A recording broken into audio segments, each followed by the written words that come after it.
Okay, so we've got Mr. Nibs on two. Yeah, coming back.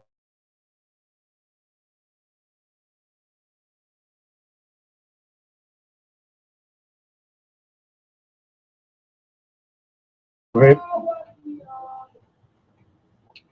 And it continues to disturb me. What is that? How we have elected 9 governors in the 55 years since our colonizers gave us that authority. And I would very, very much like to hear from whosoever. I would like to hear what did any one of these 9 governors or a combination of them, any way you want to put them, tell me what have they done for us? Where is the inside out cultivation? Where is the recommitment to humanity after a people who have been chattel enslaved for more than 2 centuries? Beloved, you tell me. But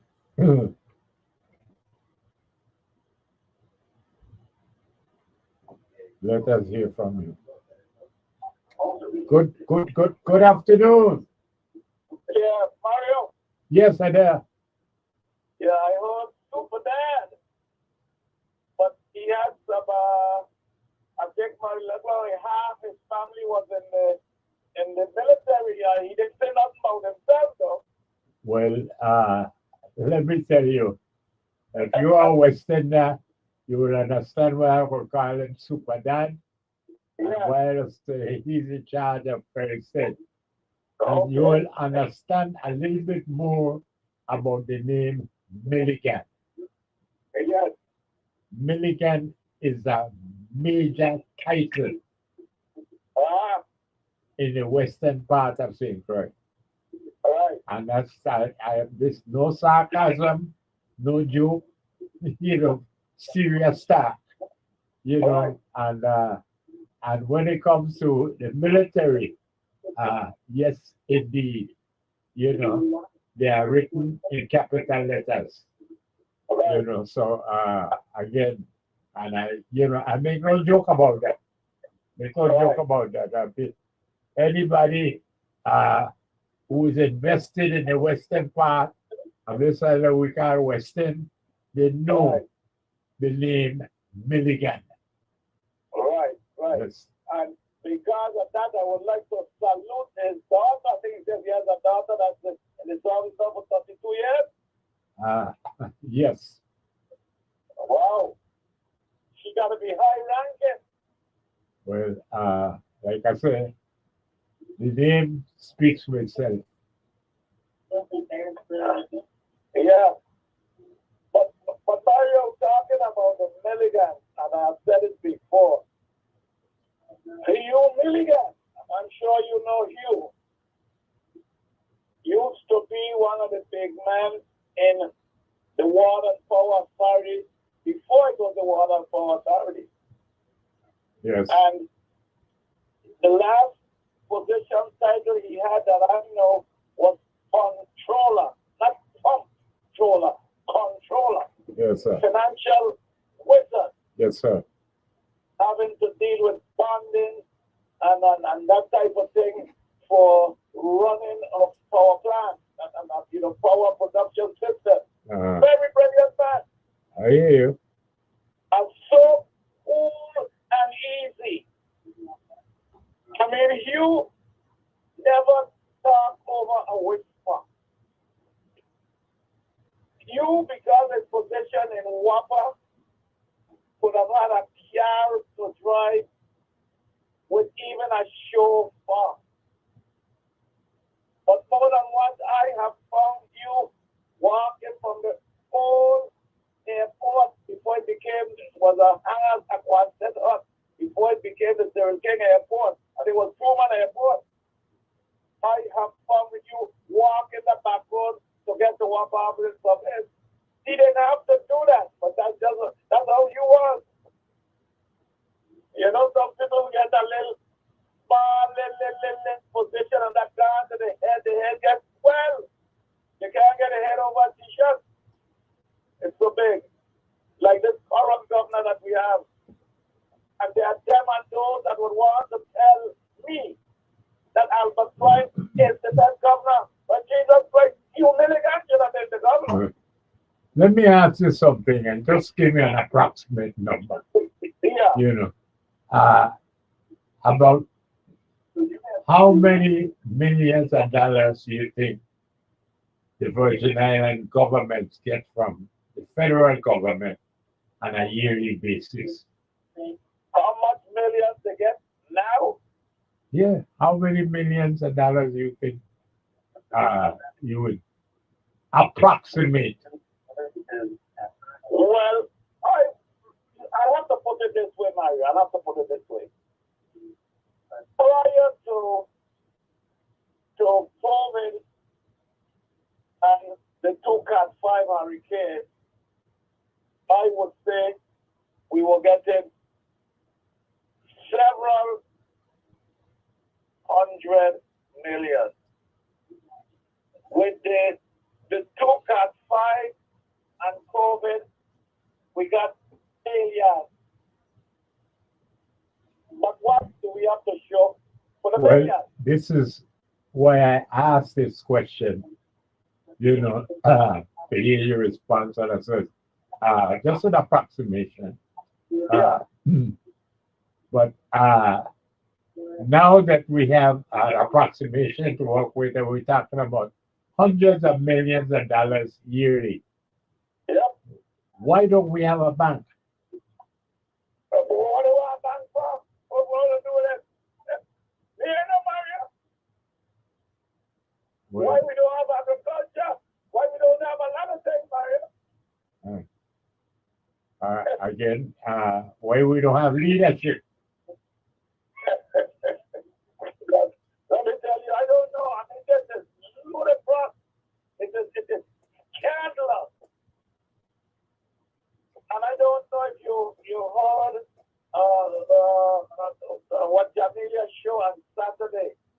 And because of that show, a whole lot of the dominant Democrats come and ask for, as they say, she invites the governor there to make a puppy show of him.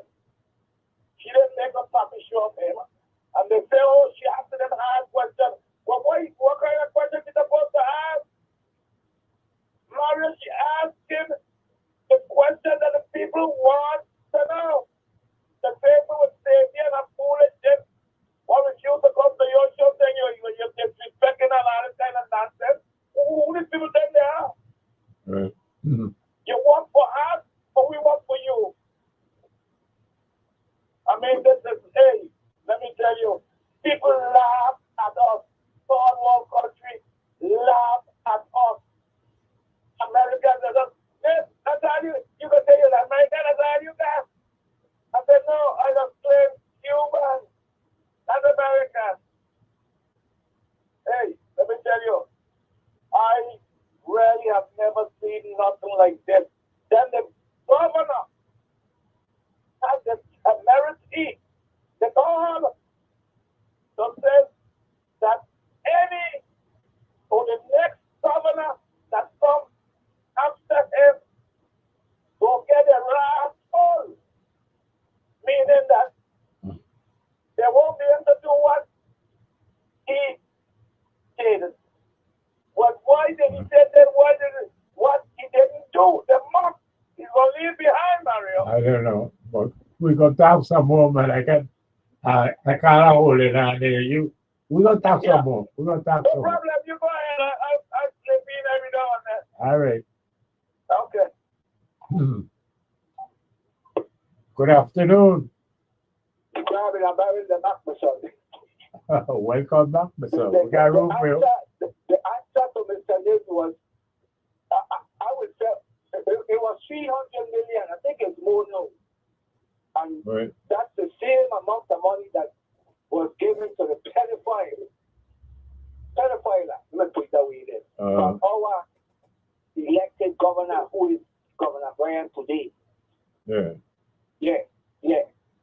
So, you know, But my point is, you see, is that banks make money, yes, and we don't have a bank.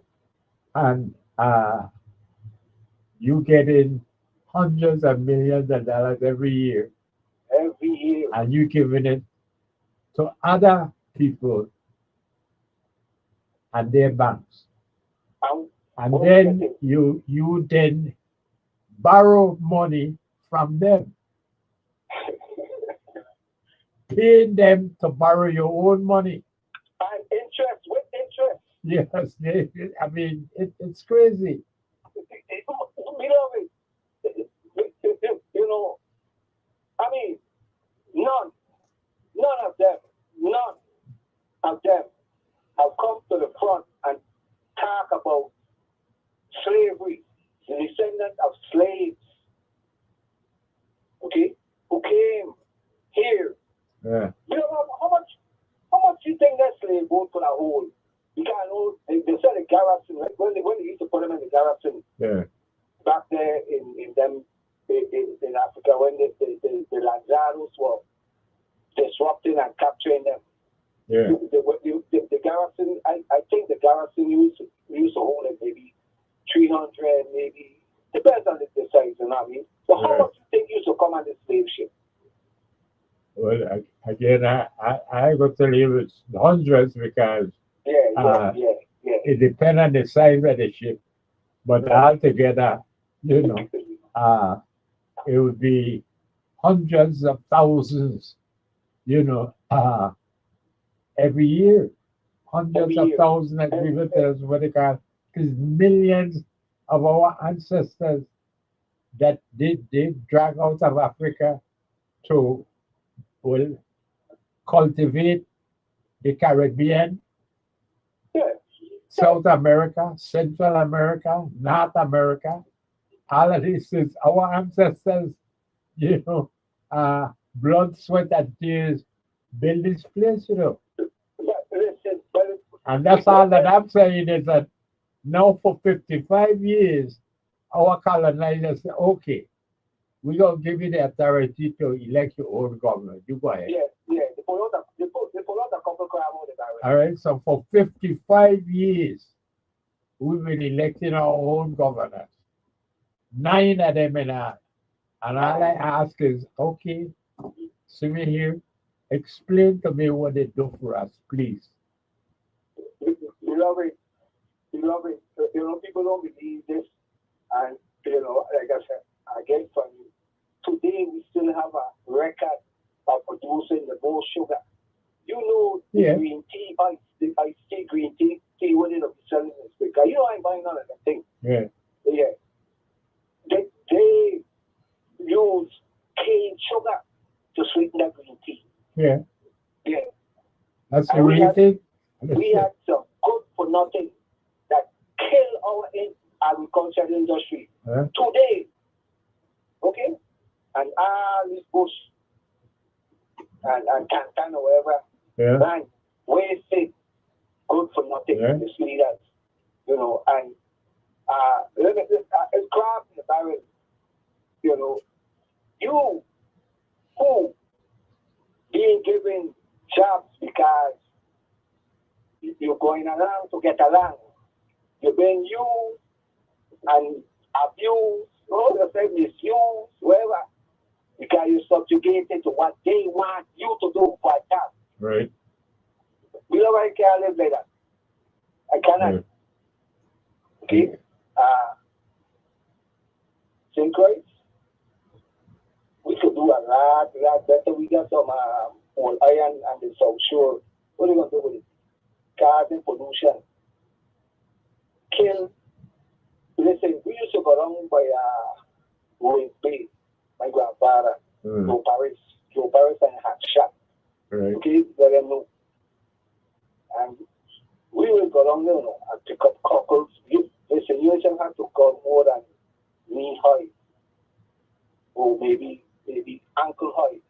Pick up cockles, top leg to them because of that trash can and the South Shore. Yeah. Dead. Well, actually, from the lagoon area, go all the way down west to Sandy Point. That doesn't mash up. Well, I have to see a flamingo here. So, I couldn't tell you this one. Up to 9 years. Listen, I take a boat and 30 years now we see a flamingo. Right. And every year we used to come here. Yeah. I come right down the south to the Vincent. What name again? Vincent Mason. Yeah. Every year they migrate there. Every year. Yeah. I can't tell you the last time I see one of them. Hey, Right. I need somebody that's a child. They're coming back with some crab in the barrel. Stay strong, man. Wait. Stay strong. Listen, my grandson next 3 years, that last year, he and you born the same day, September 10th. Okay? All right. Remember our hope? You know, remember the meeting I was hoping that it been September 11th, right? Yeah. To commemorate with our Bindungo, well, the king of Bindungo. Yes. I remember. Yeah. Yeah. Next 3 years old. I can't believe it. Congrats, man. All right. Yeah, thanks. Good afternoon. Good afternoon. Thank you for your call and for your patience. Welcome. Thank you. So you were talking about, that we've been electing our governors for the last 55 years, and, what has that brought us? I would, frankly and very sincerely like to be educated about that. And, as we deal with enlightened information here, I ask that my beloved audience to please tell me what has any of the 9 or a combination of the 9 or however you want to use the 9, what have they done for us? Well, it is, as you know, and I think everybody else knows, that they haven't done much for us. In fact, that was our peak, electing our own governor. We began to quickly after that start to go downhill. Yeah. And has continued going downhill. Things have not really gotten better for us.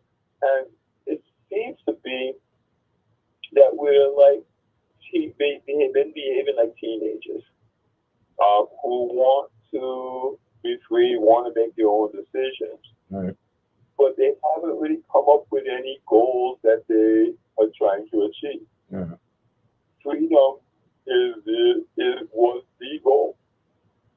And so now if they become free and get to you, they don't know what to do. Mm. And that's what we're seeing right here. We don't have, our goals seem to have been to elect our own governor. Yeah. We got to and get to make our own decisions, but don't really seem to have any goals. So we're just making decisions haphazardly, not really working towards anything. Mm. And with each governor, they change, and what their decisions are is not based on any goal that we're trying to reach as a people. Mm. And that's a problem. When you look at each governor, can anybody say what their goal was besides making money for themselves? But was there some overall goal that they presented to the community that we were working towards for for longer than a year? Well, So a lot of times there is a goal, it seems to switch. I'm glad you are one of my beloved close to Carl, because you articulate with such clarity when you get ready that, again, all them and those who follow you well, they have the challenge now to overcome what you so clearly stated. That I inarticulately just say they're good for not mislead us. And that's one of the big things that a leader does. They present a goal for the people that follow them to achieve. Well, again, And- usually we refer to that as policy. Exactly. And And we and- have and had, like that's again, people, we should be able to retroactively say what the policies have been over 9 administrations. And again, that's why I'm pleading here this afternoon, because I haven't been able to find a single policy that I can attribute to any one of these administrations. yeah, well, at least nothing that there seems to be that they will focus on. So they say things, but then when you look at what they do, Yeah. it's nothing. And when they present, and that's what the leaders present a goal to their followers, to their people, Yeah. and that then, if it's a good goal, a worthy goal, then people are willing to make sacrifices for it. But if there's no goal, why? Then it just becomes about the individuals.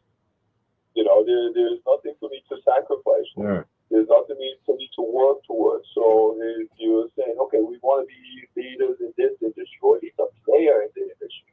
Yeah. And so then I see, okay, that's the goal. I see where if it's achieved, everybody, including myself and my family, will gain from it.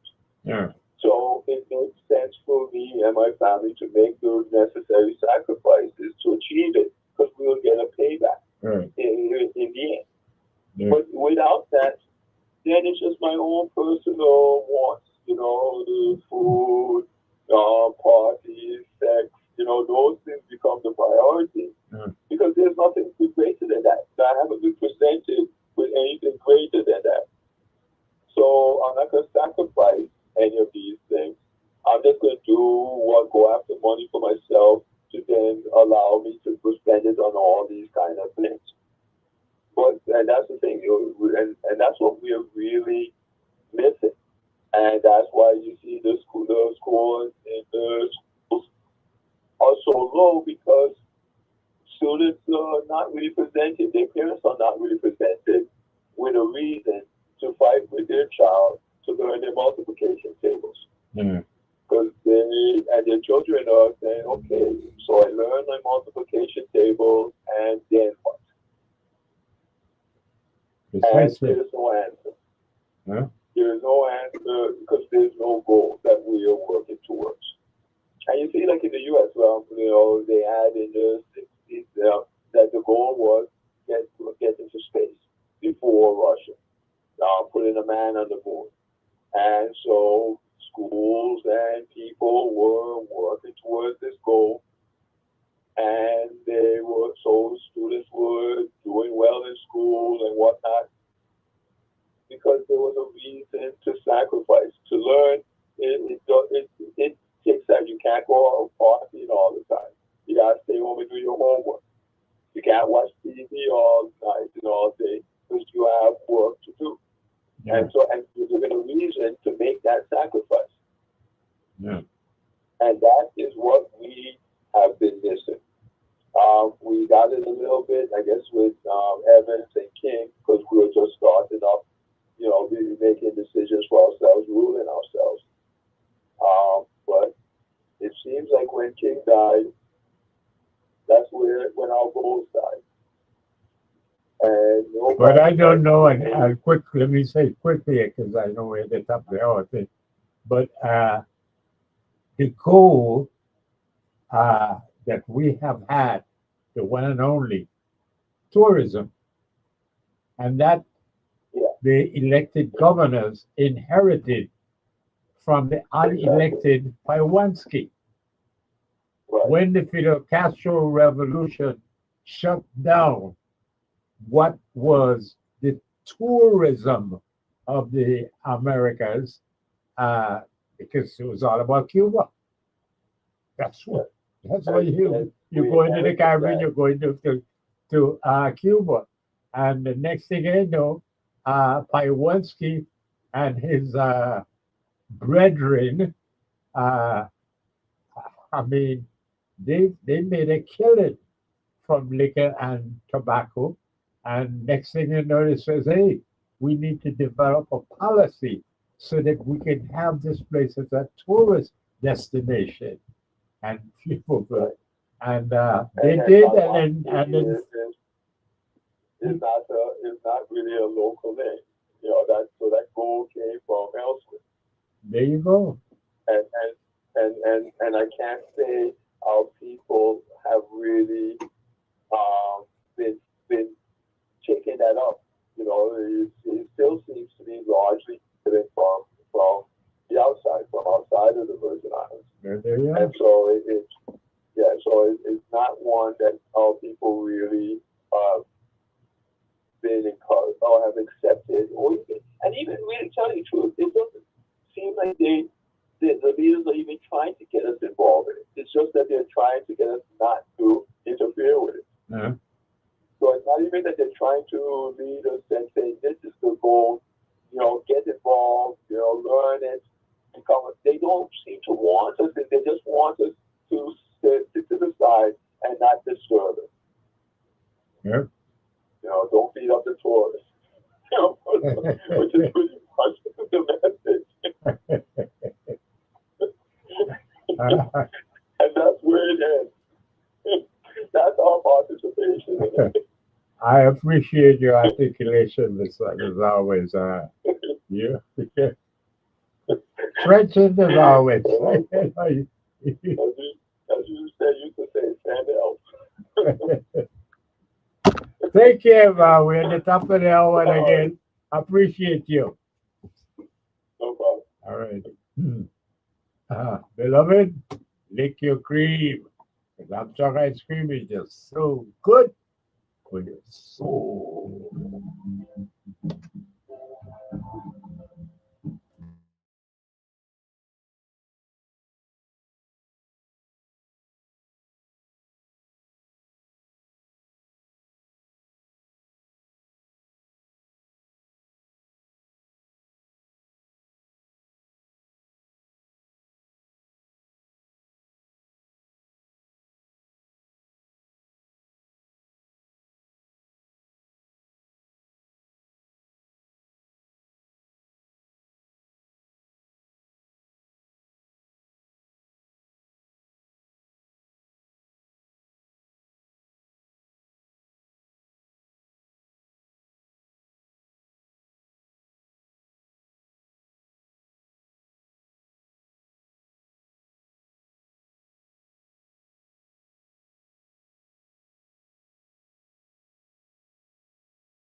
Yes, it is Veterans Day, and we certainly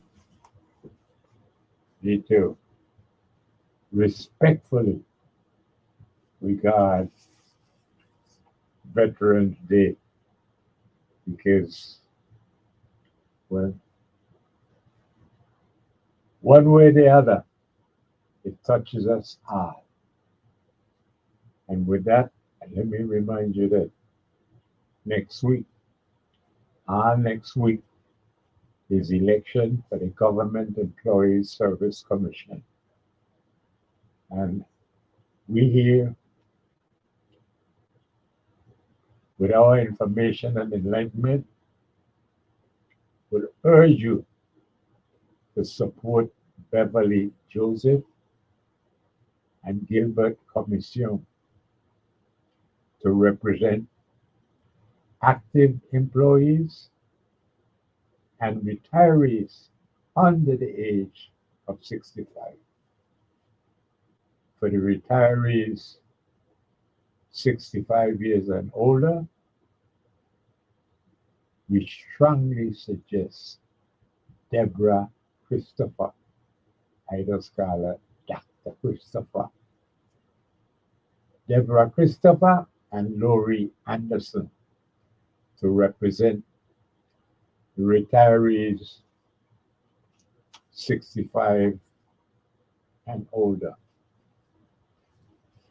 And while we're at it, beloved, let me remind you, in case you missed us early, today, Spirited Bailey's Vanilla is available at Armstrong Ice Cream. That's right, the Spirited Bailey's Vanilla is available as of today. And we remind you that next Tuesday is when we have our big Thanksgiving giveaway. Turkeys, whole heap of turkeys will be given away. You know how that goes. Beloved, what you just heard is policy. The policy that I make and follow as the host of this program I call Information and Enlightenment. Now, from what I could tell, I don't particularly follow them, but from what I can perceive, talk shows here in the Virgin Islands of policy to it. They just come on and allow for you to talk and say what you want to say, and they respond or don't respond because basically they don't have a policy. And whereas here we're talking about information and enlightenment, and it's just like with the cars we've had so far this afternoon, beloved, whether they acknowledge it or not, they know that we have a policy. They know that we're not here to just entertain. We are here to inform, to enlighten, to share enlightened information. Information that is enlightened, any which we turn it, beloved. But that's our policy. And that is how come we talk so much about our history and the fact that these good for nothing misleaders that we elect to office don't seem to even consider that of it. From 1625, when the first Europeans settled here, to today, is exactly 400 years. 400 years. And beloved, for more than half of those 400 years, we, our ancestors, have been chattel enslaved people. And we just disregard that. God, I already just sent help. Good afternoon. Yeah, Mr. Crowley, and Barry back again, Mr. We got room for you, Mr. Yes, sir. First of all, is what Joseph Christopher. I couldn't get the third one name for election of that GRS board. All right. Beverly Joseph. Beverly Joseph. Yeah, she'll be on with Right. the insurance policy. And Well, stuff. all right. Okay. Well, she deals with the active employees. Right. And if you're retired but you're under 65, she deals with you. Good. Now, Beverly Joseph. if you're 65 and over, Yeah. Deborah Christopher, that's what I Okay. call I know Dr. her Christopher. personally. Yeah, I know her personally. Personally, I know her. Yeah. But these is good people, and that's just Yeah, what man. I recommend to Yeah, them. I wish Don't I was ask me. running for government. You know, but beloved, this is why it came to. We want good for nothing, and we want people that know That's what right. the problem is here That's right. in the Borden Island. That's right. Yes, and the third one. Well, actually, it's four. You see, for the active employees is Beverly Uh-huh. Joseph and Gilbert Commission. Okay. Okay? So Uh-huh. that's two. Then for those 65 and older Uh-huh. is Deborah Christopher and Lori Anderson. Glory Anderson. That's Lori it. Anderson. Good, good, That's good. the four of them. And that's Okay. all next week. At the Okay. election office in Sonia. Yeah. Okay. Information and enlightenment against for the crabs and a barrel who get pulled up on the state master. Okay. Tree rivers. Okay, tree rivers. That's right. Edible fish. Tree That's right. and Yeah. okay. It was at this place with a rainforest. I mean, anybody who has been to St. Lucia, I bet that a food below. all right, Dominica, Okay, 366 to compare one of them every day. all right, One extra for next year. all right. Well, this was a Grenada, St. Vincent, all of these, but what I'm trying to point out when I call these names is to tell you that St. Croix Yeah. was much more a rainforest than all of these. Right. Yeah. That's why the white people never had the problem they call it miasma. Look at my remember when that question of me. Oh, all right, good you. All right, but there you go. There you go.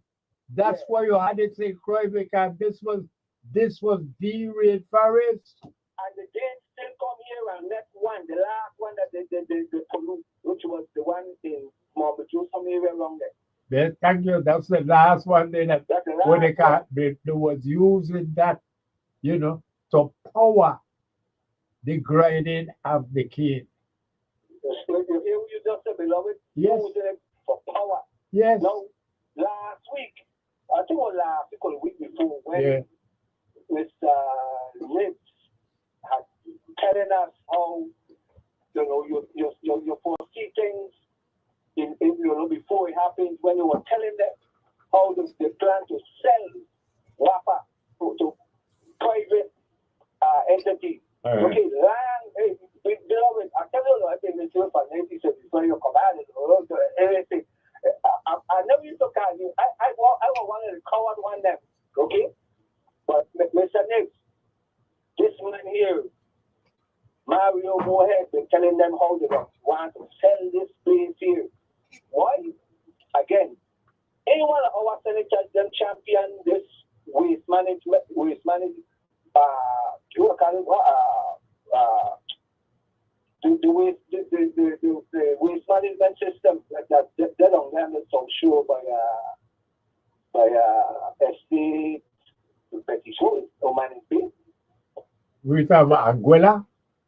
Yeah, it got waste management. It got a facility with. No. What do you call it? That's what you call it. The water treatment plant. Okay. Wastewater treatment plant is the official name of it. Okay. All right. So that what they refer to as wastewater is the sewage. Right. And that was all the sewer supposed to go there. Right. And get treated. Right. It's supposed to have 3 levels of treatment. Right. That when it's finished with a tertiary system, you're supposed to be able to drink that water again. Yes. But it never happened. We pay the money, but all it is so all it does do, is go through one level and then dump the water right back into the sea. That is why we had come up with a plan for Ndongo, which says, hey, instead of dumping the water back in the sea, you understand, we build an artificial lake so that we have more than enough water for any kind of agricultural business we want to perform. Because we paid for the water, we paid 7 seas, to actually produce 3.5 million gallons of water every day. Every day. And then we throwing away the water every day. Hey, just imagine between that water, the water what Hess was using to cool down her plant. Then you got the Harvey alumina, which is today the Azure, whatever the case may be. And then Kojian rum using same water to cool down the system and dumping it afterwards. I mean, these good for nothing we got. What we think about themselves, beloved? That's about it. What do you have it? That is,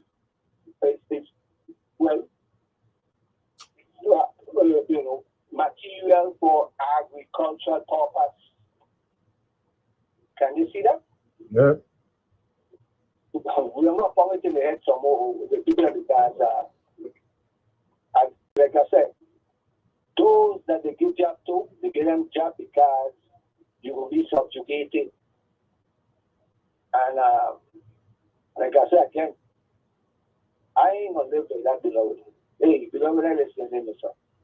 You stay strong, man. Stay strong. Yes, sir. Really do. Good afternoon. Yeah, Mario. And they are welcome, man. Yeah, you two last the physicists with the situation of what the policy was or should have been with governors in the past, right?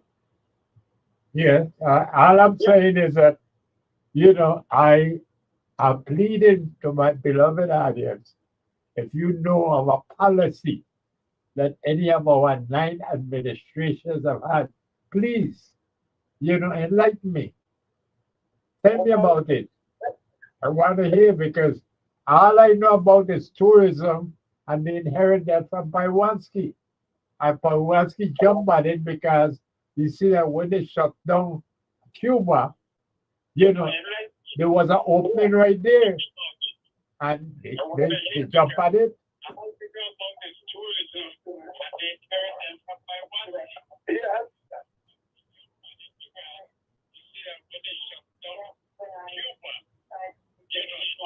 I understand. I don't know what's going on here, but I hear my voice like you got a radio on or something. I don't know. Well, no, the radio isn't on. It was on, but it's not on now. Oh, appreciate it. Good. Appreciate it. Yeah, no, and you're correct. What I was saying is this: is I guess after we got the ability to elect our own governor, seemingly what came forth was that we need an updated, upgraded power production, generation, transmission, distribution system to which WAPA came into being. The next thing That was started in before 1970. Yeah, You know, this is when the policy that never came to fruition, that every administration is still talking about it, land and water use plan.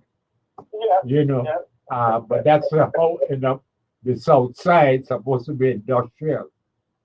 Oh, All right, so that Evans was trying to complete the water and power plant on the south side to move it out of Richmond. Which it should have been from the beginning. Well, all right, but it was not completed, you know, so that we could have said, I said, well, he had that plan.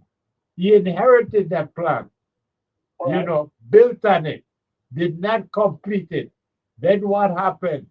He only got the one term. King came in. And what did Cyril King do? He took it all apart and sold it to the Dominican Republic. Yes, he did, and which was wrong, and I told him. Well, but again, it's not a matter of what's wrong.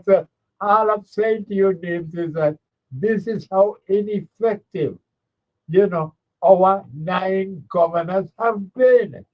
Yeah, but Mario, I can't say it was right, so whatever I said, but it was wrong. Well, again, the point is, if you know of policies that any of these administrations, you know, were committed to, had developed, were pushing, please enlighten me. Tell me about them. That's what I'm asking. And I was getting to that. I started about the power company upgrading it, yes, and I was going to talk about development of home ownership. People got to live somewhere. Okay? Yeah. There should have been a grandiose plan as well as a policy for agriculture, planting your food. It didn't happen. Okay? With regard, and the thing is this, every governor that came in had their own plan and ideas of how things should go. Well, tell me about it, because I would like to know about it. The plans. What were the plans? What was Everett's plan? What was King's plan? What was Juan Louis' plan? What was Farrelly's plan? Tell me about it. Okay, well, you know, I'm trying to get to it. I mean, if we don't want to admit it, then we just don't want to admit it. But King was a big pusher for agriculture. That's why he got when you jam up people in the east and we grow food in Bordeaux.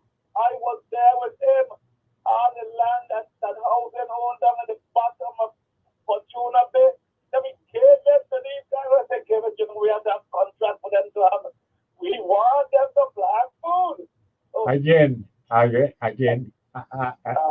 I'm trying to find the policy, because to the best of my recollection, you know, and I mean, I've got more problems with memory than you do. But what I recall is that King actually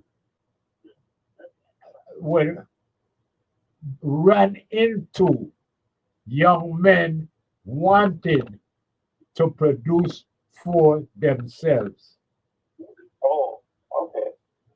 All right. This is because they started in the town area, you know. Yeah. And this is from town they moved out to Bordeaux and Fortuna. Yeah. But again, where is the policy? Well, I mean, Mario, you keep asking that word policy. Are you suggesting that should have been someone that would have written the word POLICY? Oh well, that would have been fine, but that would have been fine, but not necessary. Could have just simply been articulated. But as a policy, because you want to have the three branches of government, you know, aware of this and working for it, so that incentives for this policy could come out of the purse string holding first branch of government. You know, interpretations of the policy could come out of the third branch of the government. Okay. You know, but when it says it's again, it doesn't have to be, you know, in any particular shape or form, but it has to be recognized that there is a policy, there's a plan, a strategy. And I said there wasn't. Okay, Mario, let me ask you a question now. Don't take it no kind of way. No, I'm taking none of that any kind of way. I am trying to be informed and enlightened. Mario, I said, let me ask you the question. And you're correct. Have you ever spoke with any of the governors and said to them, I would be an unpaid consultant to give you this information on how your policy should be? Did you do that, yes or no? Yes, I did. Okay, they didn't listen to you. Matter of fact, what they call it, it got worse from Evans to King.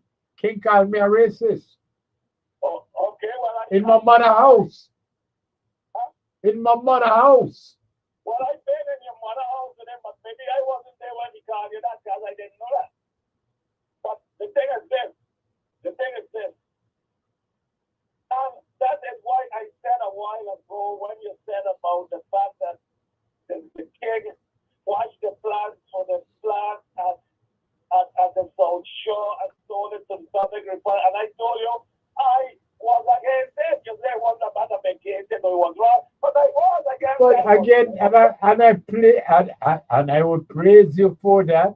Again, being against it, I was just simply pointing out, you know, that there was no policy other than as far as the power goes, you know, to actually not follow through with what started out from Pywanski to Evans. Exactly that. And I'm going to close by saying this. There was no continuum. There's nothing to continue what another body said because we were my own. Well, there you go. Well, we are the same page in the book. Well, exactly that's what it is. I was going around to come to all of this. But let me close by saying this. All PRP started and pushed in a big way with Brother Hart or whoever that don't want to leave out no conclusion. I would be justified if I leave out half a one. That's room for the housing construction business. Okay? Now, when Farley came to office, before he was even after the election, before he was even sworn in, he called me because I was executive director of the housing authority. Okay. Well, let us, all right. Because we're taking a break, just put a pin there and we'll bring you back because, okay, we are at the point now where you, with your experience of the Housing Finance Authority, you know, let's see how you contributed or how they asked you to contribute or didn't ask you. How it go? Okay, good. Okay? Okay, I'll hold on. Hold straight. Yeah. Beloved, it's time to lick your cream. Don't take out no stress. It's Veterans Day. And I'm sure my scream is just so good for your soul.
Back, beloved. And yes, indeed, I hope Sunil is around somewhere. Uh, he's not that large a person that he can successfully hide from me. So we're going to look out for, let me see which showcase number 2. I think it's right here. Good afternoon. Yeah, Mario. There you go. There you go. There you go. Yeah. And for continuum of sort of continuity, but before I go to that, let me just mention quickly. Somebody can bite and blow, man. Take your time. Man. You are just stressed out because Yes, but you ain't got no option ice cream there. I just try to talk fast to get off. Some people behind me for hours. All right, but you see, but all I'm saying to you is you don't have any apps of ice cream boy in it. Okay. So take your time. Good. Okay. Even Gordon Finch, a PE, a professional engineer, Yeah. and Alex Moorhead, maybe not so much more technical, but very much in the financial and administrative area. Told Governor King, as I did, it was a big mistake. I mean, what else could we No, So no. with that, But yeah, but you know, somehow, presuming that what I've been saying is that everybody was in agreement with the administrations. And I said, no, all I'm saying, is that I don't know of the 9 administrations that we've had, and this 9th one is still incumbent. I don't know of them having any policy. And so that you it's that, and I'm not saying that you were in favor or anybody was in favor of them tearing down the power plant and selling it to the Dominican Republic. I'm Oh, just sure. pointing out that that happened. Yeah, I understand, Mario, but you see, for you just to say that and leave it hanging vague, it's as if nothing was done. Because you surprised me when you told me that you have told governors before what the policy should be. Not that I doubt you could do it or would do it, but if you didn't tell me that, I would have told Mario just Yeah. complaining of I come from a very political family. Well, I know that. And I've been there, but for the most part, I have been the oddity. Because you're not political, you see. And I always tell you, I would praise to my grave that is a new moral house with Stephen King and Ron Louis. I got my political teeth. Right. I mean, that's the truth. Well, again, and I'm not arguing. I'm not arguing with you. Again, yes. No, it's not an argument. It's discussion, collaboration, enlightenment, and so forth. But let me Good thing. close with Farrelly. Farrelly, as I said, he called me and told me to buy them. You know that buy. The lieutenant then says I see him, it shouldn't be the high position. Okay. Fine. If that's the politics they want to say, you have a problem with it. But then continue what was being done in administration before, particularly with regards to housing, upward mobility from renter to owner. And that's what the Democrats tell the people, not me. Getting me out of the job into me nothing. I made more money in the private sector if I got out of housing. I was wasting my time for 28 years in the government.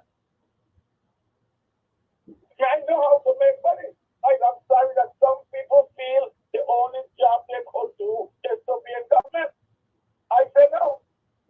I could be consulted at the government. And I don't because I work for big engineering companies. But that's the point I keep trying to make. Yes, there should be continuity. Make it part of the policy.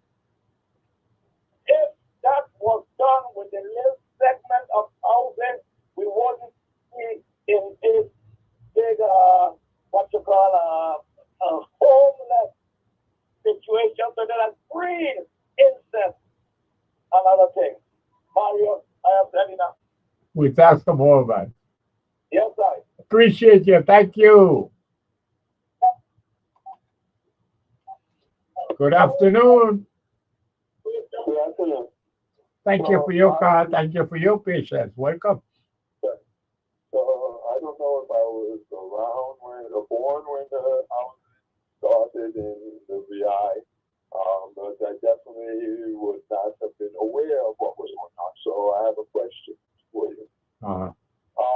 How much were local people involved in housing, in developing the housing community? So, like, were they the plumbers, the electricians, the masons? Was the local community heavily involved in housing? I don't think you would consider.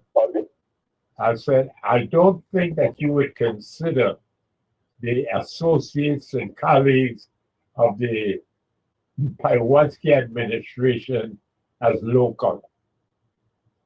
Right. Well, what about just the actual construction? this is just it. Slow down now. The government employees retirement system came out, it came an entity at the end of the 50s. I think it was 1959 or what. I'm still in my head. But somehow I think that by 1960, it was in place.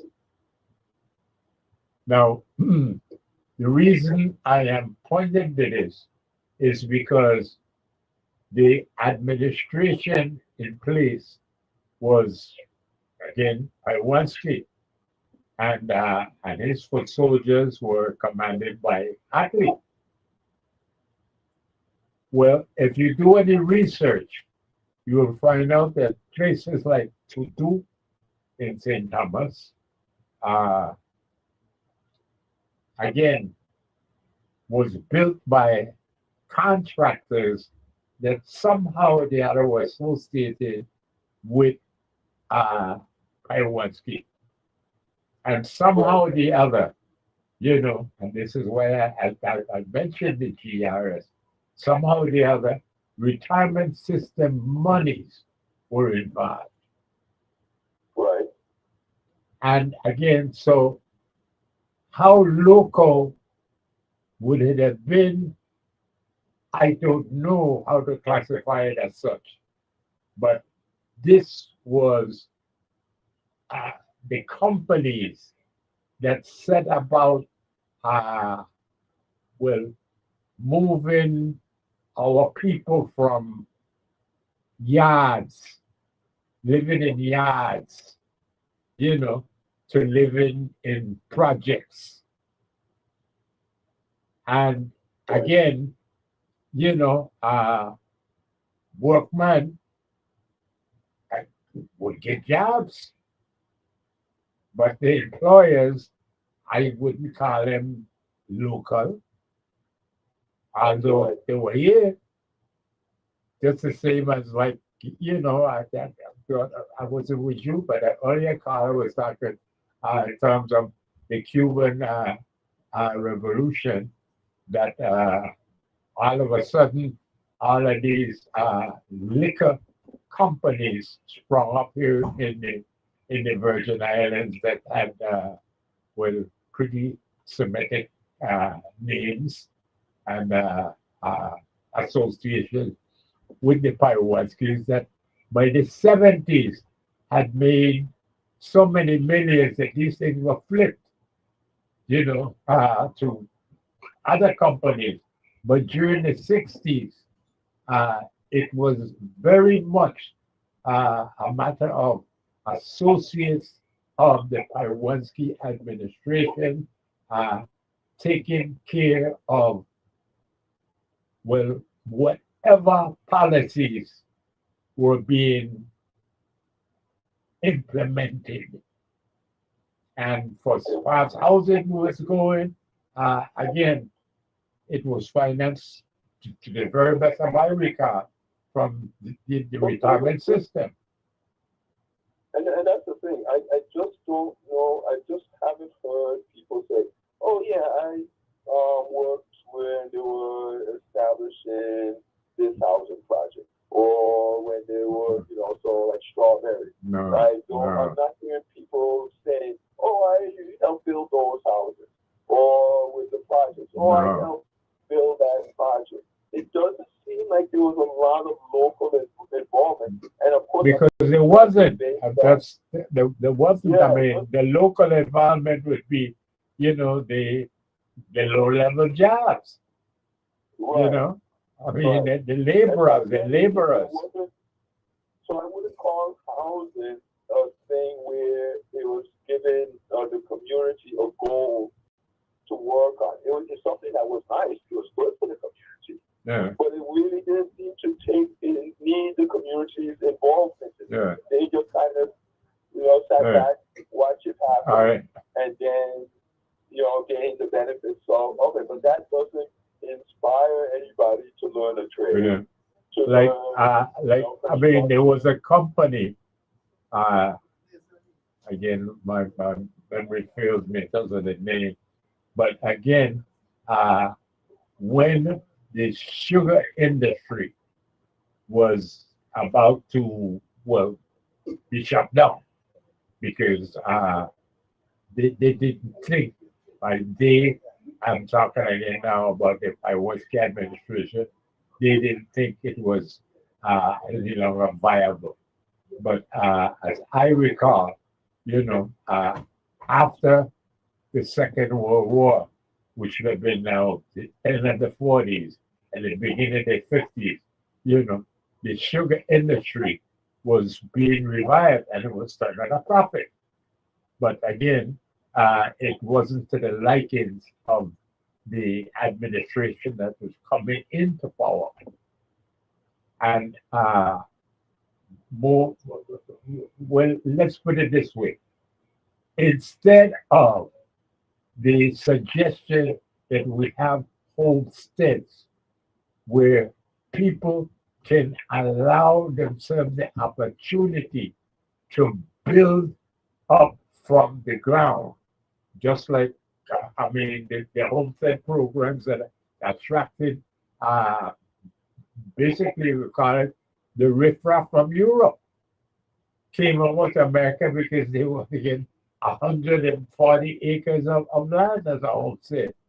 And even after the Civil War, you would think that the newly freed black people from enslavement would have been on a list to get some homestead. No, all the homesteads went to white people.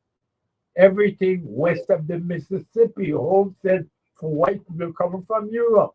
Black people got none. Right. Well, I'm just saying this is what happened here. As they're closing down sugar now, it was suggested that we have homesteads. And the administration that came into power 1961, Kennedy appointed Iwanski. And he said, no, we do not. We're going to develop tourism in St. Thomas, St. John. And the next thing you know, he says, hey, well, what is St. Croix? Well, I have some people who can, bring some industrial jobs, good paying industrial jobs into St. Croix. And again, well, just like after 1848, July 3rd, 1848, and you were in need of laborers and you brought in a lot of Bajans when the Indians didn't work. Well, again, in the 60s now, you bought Trinidadians with oil working experience. And again, our people were placed into government because they were things called the anti-poverty program, the Great Society program that was set up by the likes of LBJ. All of these came up in the 1960s. All of these things came about. But again, it was disenfranchising our people, putting them into government, blowing up the size of government. They didn't learn any skills. They just learned to push paper. That's it. That's it. And even when you look at the refinery, the people they bring in and whatnot, it's it's more the low-level jobs. They don't really learn how the refinery really works. They learn certain portions of it, but not the total thing. And that's the thing. When I came back from and I was like, wait a minute. I grew up in the Virgin Islands. We had the second largest refinery in the Western Hemisphere for the longest. Matter of fact, and just like how that's a quick interruption.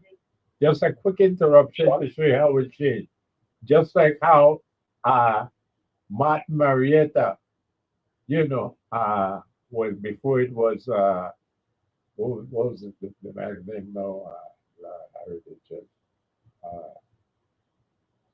Oh man! But the housing community that was directly across from the alumina refinery. Again, that wasn't housed by local people. Those people, that migrated from here, according to the policy that they brought about.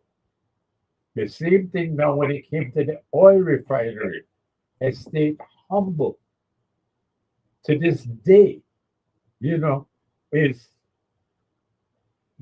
I'm basically and fundamentally of Trinidadian origin. Trinidadians that were brought here, to work in the oil refinery, the Hess oil refinery. And again, no, they were not engineers or anything. They were just simply the laborers that had experience in oil refining in Trinidad. But And the our thing people, about this, our people went from, Bethlehem and the sugarcane industry into government. right. And the thing about it is we then shortly after that had our first governors. And none of them saw fit to start educating the local population as to these two large refineries occupying a significant portion of our land. And we don't know the first thing about how oil is refined or about how aluminum is refined. Right. And when I came back and I started to look it up myself, I was like, okay, this is ridiculous. Grew up in, in the Virgin Islands with this large oil refinery, and I don't know how oil is refined. So I started looking it up, and good thing they were on the internet now, so you can find whatever you want. And when I found out how it's done, I'm like, this is a simple thing. You can start teaching this to second graders. And as they go from grade to grade, you could recruit more information, get more technical. But the very basics of it, you can teach to a second grader. But yet still, nobody, no governor, you said there's 9 governors, none of them are fit to doing it. The present governor wants to be we're pretty much reading. Talk about teaching the local population what exactly is refining oil. Yeah. And all I'm getting ready to say is that all I'm saying in response is that we are reading from the same book. Yeah. Your articulation is much clearer, and receptive than mine. But again, we talking the same thing is that, the local people were just simply, taken care of by our increasingly bloated government. And that began with the assassination of Kennedy, and LBJ came into play. Great Society is what they call it. Great Society and its anti-poverty programs. And the next thing you know is, Public Works here on St. Croix had to move from town in Christiansted to where it is now. Same way. It had to move from town in Frederickstead to, again, where it is, where it was now, because there's just simply no public works in Frederickstead now at all, period.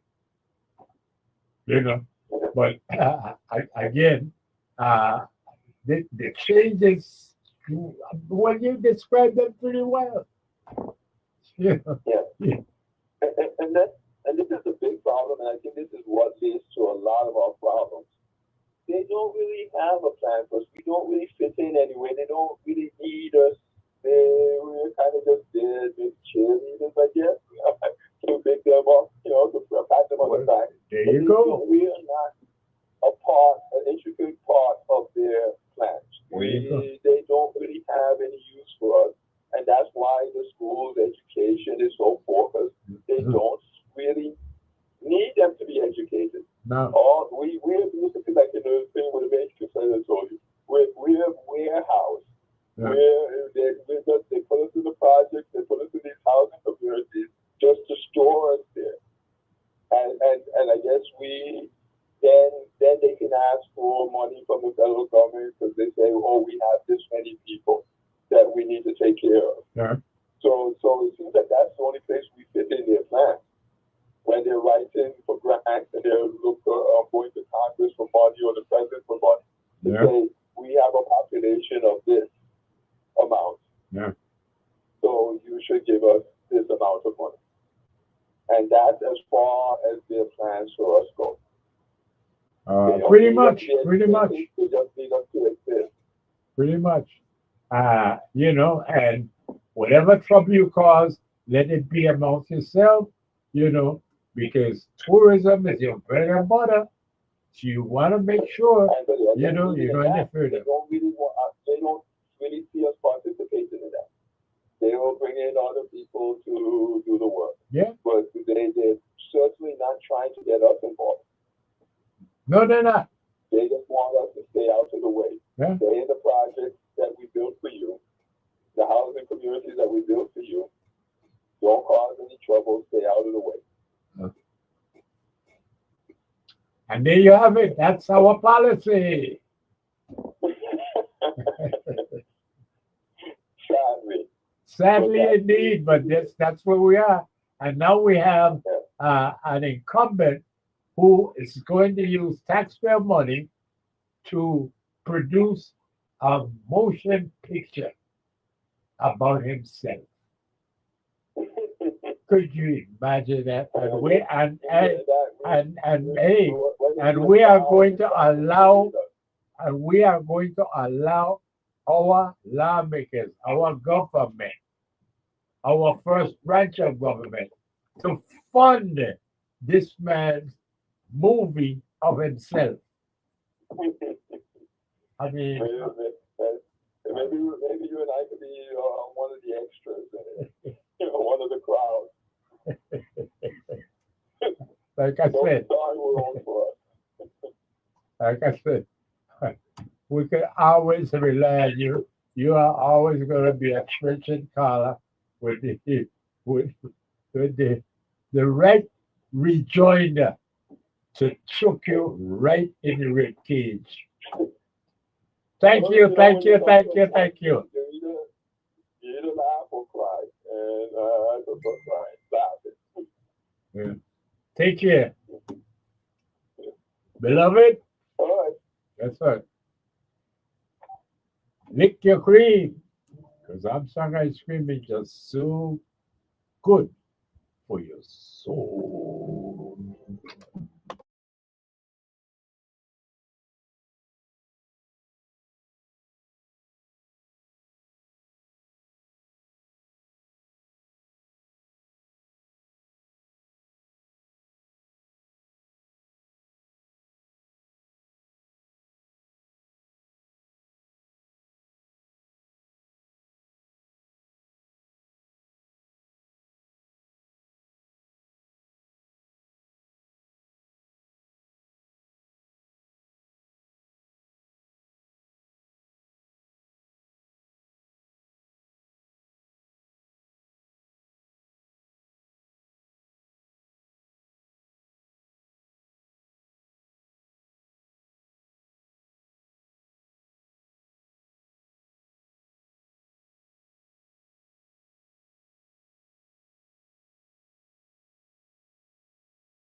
for the hour.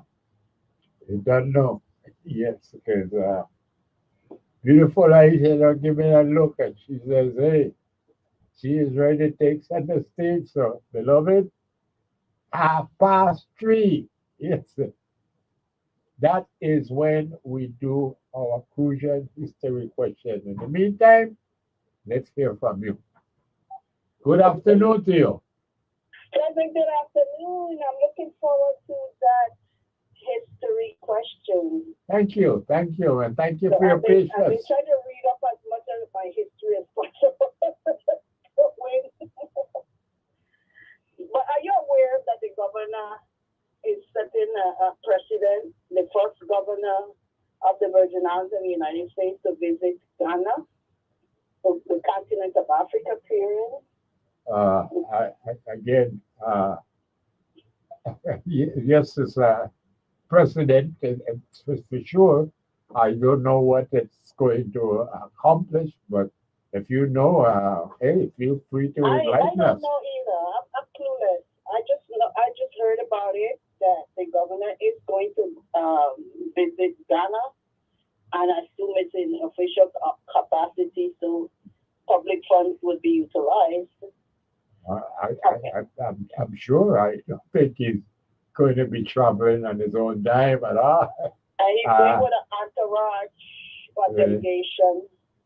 Who knows? And maybe the cinematographers who are going to be filming him for his movie, they're probably going along so that they could be some of his visit to the African continent in this, I don't know what it's going to be, a classic, but this movie that is, I mean, I just can't get it, assimilated in my cognition at all. And why in the world with the first branch, the holder of the purse string, you would actually allow the governor of the Virgin Islands to use our taxpayers' money to make a movie of himself? That's all right with you? But then again, hey, who am I? So I'm learning. Well, the first branch of government controls the purse string of the government. However, my understanding is the governor is going through the process, getting bids, and for a film crew. I inquired as to why it could not be done. Why? What could not be done? Okay. Yeah, so he's putting out bids. But for what? Yeah. What are we talking about now? For the documentary. And I inquired that. I said why it couldn't be like the ones that I just saw with Farrelly, Melvin H. Evans, and Cyrillie King, U2. And but the thought in that is he wants to make sure the narrative is directed with its control and it's in real time. When he makes history, he wants that to be recorded so it's fresh in the minds of people. So it doesn't come like 10 years later, like we see with the documentaries on the YouTube with the first three governors. I see. Okay. And that's and as far as the use of public funds, there's no clear cut what amount they plan for, but I think it should be taken into consideration the people. But any amount at all. I mean, what part of the world? I mean, did this come from that? Chief executives have movies made of themselves. I mean, this is unheard of. Well, he said it's not about him; it's about the history. What history? the history, whatever transpired during his administration. Every administration Well, then how could it every not be about? administration have a challenge. Well, that is not about him then. Well, I mean, he's the ninth elected governor, so obviously it's going to be about his accomplishments and how he moved the Virgin Islands forward Fine. All right. Fine. from his perspective. Because I mean, that's what history is. It's a story. And Why do we need a movie of a governor, a sitting governor? Why? Why? I mean, if it was, funded by himself, he had been a wealthy man and he wanted to make a movie of himself, fine. But of all the things that we need here, a hospital, and you're going to use money to make a movie by the governor? I mean, how well, it's crazy. I'm just being the devil's advocate. I'm not taking a position one way or the other. All right. I mean, Okay. it's up to the people. Everybody's entitled to their opinion and thoughts on this matter. I question the ethics and the legality, but the first branch of government is silent on the matter.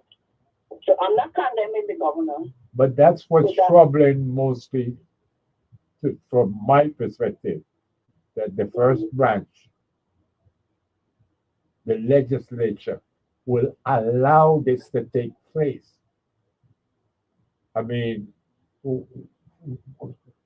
are we in debt?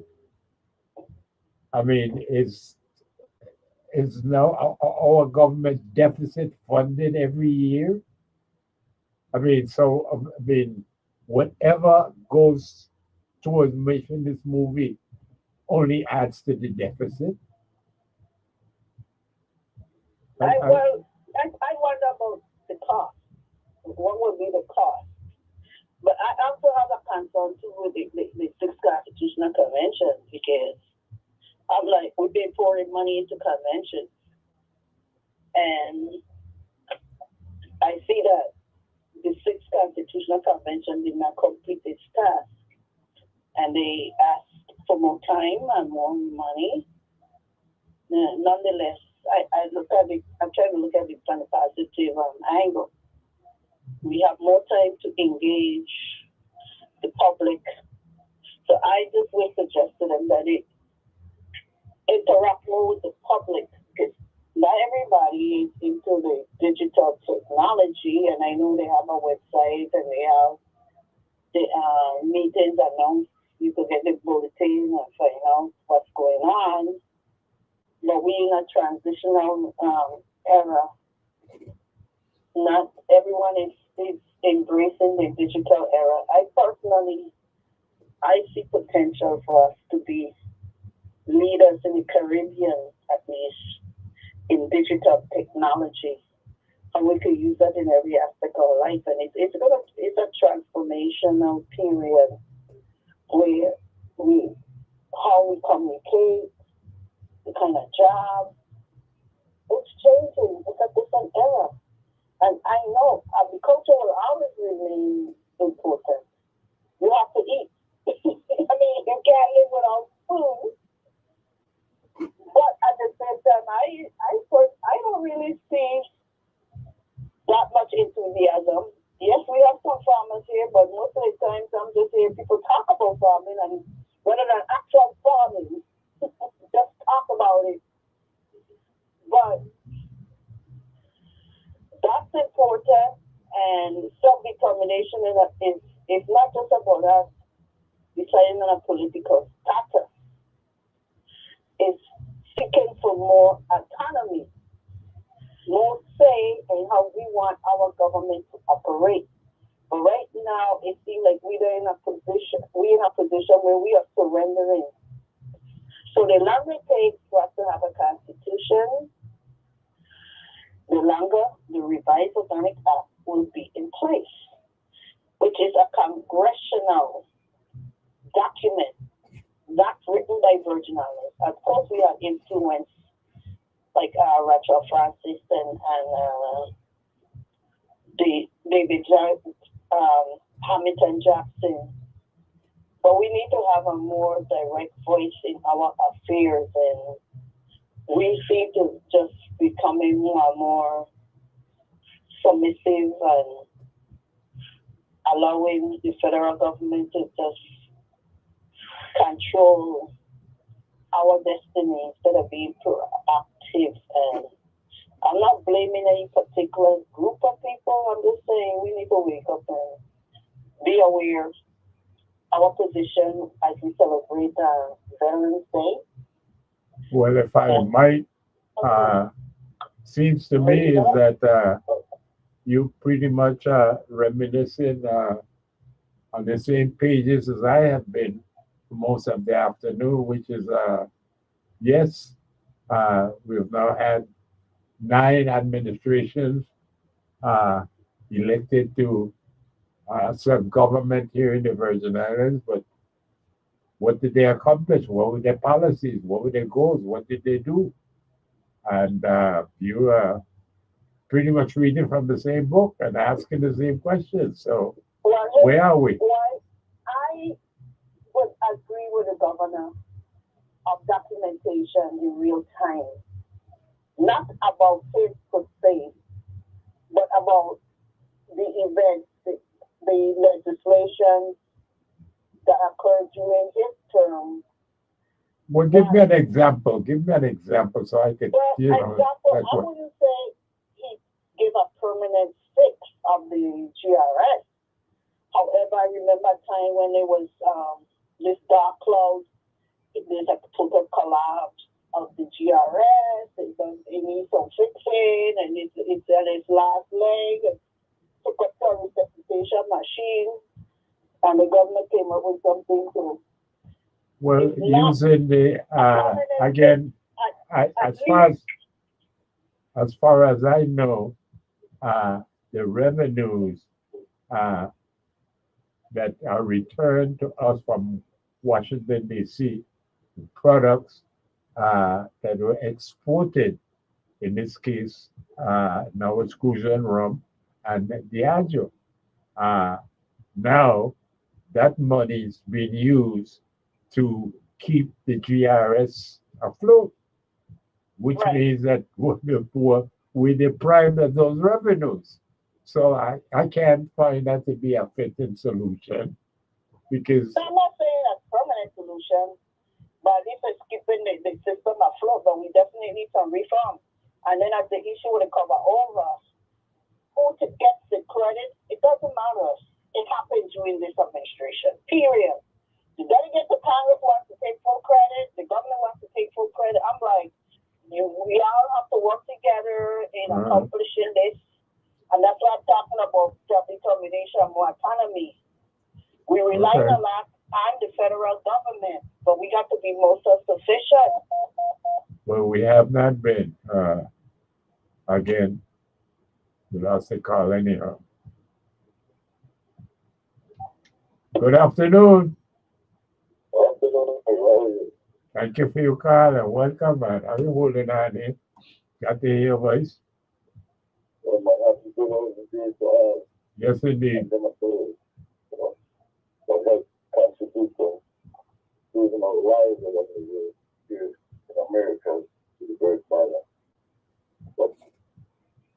We should be behind the Caribbean as a society.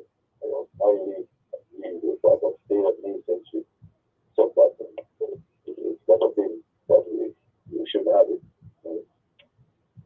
I don't agree with what is going on with the build up there in Venezuela.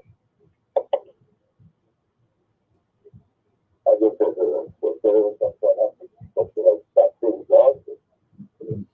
We don't agree with what is going on there in Venezuela. Yeah. But you see that behavior, Mario, but LBJ, after Kennedy was into preserving and making things better, bringing the people out of the, the community that put them in the project, And we even learn about these things because we see who these people were in that time when they served as president. LBJ didn't care about the people. He was looking out for himself, and he was racist. His behavior was horrible. Already changed laws, regulations. All kinds of different things to get blacks on his side in the Americans. I don't even care if you know, in the unincorporated territories. It was horrible, man. Today we still suffer because of that. But they were into destroying, generational wealth and destroying and hindering men to use them learn trade and skills and different things. So if you didn't get it in your village, you get it from an uncle or a dad or a friend, a male. Right. It was done. So I thank God for the things that I did get. The things that we see still being deliberately administered to our community because we don't even have a high structure. We lose a lot of jockeys, halfman, trainers, all kind of stuff. And it's that person.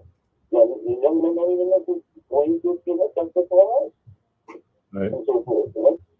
So we see it right now, it's like sort of like makes you wonder if we ever going to have horse racing in St. Croix again. I don't think so. And if it do, that means it was the biggest sellout and it's in the interest of them and those that and trying to say, okay, you'll have something where the people could fly in, like a little small Vegas, I think, and it'll be on a bigger budget, but the locals will benefit from. Wow. That's the sort of thing. I hear you. They might just give them jobs like they were trying to. But because of another time, it's that track of always in the way. That's just because of what's going on with what it's everything we got, right? So that's within the behavior and money rules. Money is always thing. Because money always captures everything. Right. We got the bigger money than always. We don't have a printing press in the village now. We don't have a federal reserve system. We have to always and pray and hope and wait for the money to come.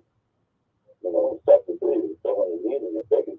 Because you have all these non-profits that grant money. But that's all it is because of LPG. They cripple our economy. It's hard to start over, man.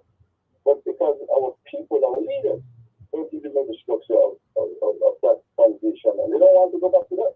They want to stay in the office. Doing paperwork and pushing the pen. And like pushing pen and paper is not looking out for the local. And we see it in many cases. The government and the Justice Department, the 3 branches of government, even the Justice Department. All these law breakers and all these people getting indicted. It's a hundred things. I only really look at this. The struggle, we see the struggle. I don't put it out there because I don't find no one name, but their behavior is still yet to come to be indicted. And then, this is how we run the Virgin Islands, to be indicted. So rather than steal, and they don't care. Have their hand in the cookie jar, take money, take whatever it's given. And what was the biggest fun. And if you ever wanted to learn something, you look at everybody that was working on the water. Everybody since that was working. And you don't have to go back that far. You can just go the last 25 years. Or the last 15 years. And you will see who got paid underwater as an employee of water, whatever position they have. And you see from the past 2 years with a big check and they disappear. Someone every time, someone gone. I'm fine on that. Believe with this stuff from money. But unfortunately, our Justice Department don't want to be added to our 20 general. Because they didn't need to be added in the legislature. The governor who's calling out for forensic added in all these departments. Better accountability. Checks and balance. Like you just have been saying for a very long time, since 1966. But we should still not part of self-destruction and continue being indicted, begging for the money, and by any means necessary, we don't care what happened, let's get it. One police. I hear you. Right. Really sad. It really is. I think one more call before I go to a crucial history question in December. You made the point. You made the point very clearly. Thank you for it. If we came out of one industry, sugar, we have free. We have to work together, come together, and make the Virgin Island a better place. We Well said. Well said. consciousness of our leaders and our people, basically, because they hinder our people to moving forward. So I'll Yeah. leave on that note, Mario. Lack of education. Well said. We've been fighting for 40 years for education based on originally history, basic Caribbean history. Yes, Who sir. you are as a original, who you are as a person. Yes, Human sir. being. Humanity, Mario. One more time. Good afternoon. Yeah, Mr. Back, Mr. Krabi. Welcome back, man. We got you. We got you coming back. Listen, hey, listen. This my home in Christ.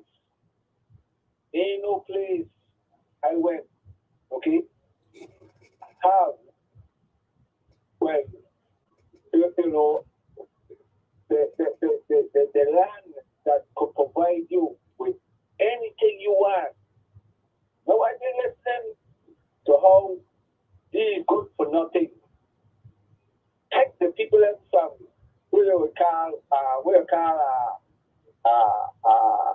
living in, you know, and the land and put them in a housing. What was the use it?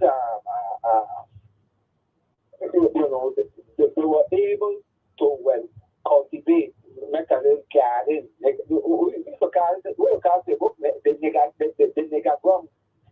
Yeah, mega girl. You know what I mean? Yeah. July 2nd, 1848, my ancestors them were telling them already, you know, we getting up tomorrow for, you know, not that we done with this beating and you tell you we are labor for you. You know, people don't believe this. You know, when I read we call the book for Catholic down another side to emancipation. Yeah. Yeah. Close up. They were already telling them people that we're not going to slave for no more. I mean, you know, no doubt about leadership, right? Yeah. After 1840, the Congo went to work. So they brought in these indentured servants. Yeah, from Calcutta, India. Yes. I was now to the great David Hamilton Jackson. We just celebrated the other day. Leadership, that's leadership. Okay? When they saw that he was making the people aware of how we need to be united, you know, to use the land, and we was using the land. Let me know if it was a governor or a president. Tell us that they gonna make Sequoia an effective poorhouse. Was President Hoover. Hoover, and then reiterated by all the athletes. You know, Yeah. they know that we are capable of having a sustainable economy through agriculture. They know had some good for nothing that they use and misuse and abuse to kill our industry. Promising them a position which never came about. People need to know these things. And when you say people will get vexed because they family.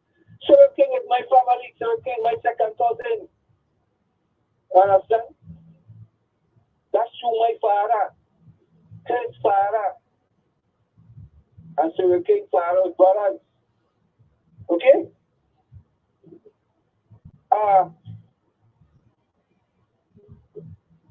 Beloved, Yeah. we get the history question, but again, why are our elected officials, you know, using the land, the people, and stop abusing, you know, their position? I gotta be honest.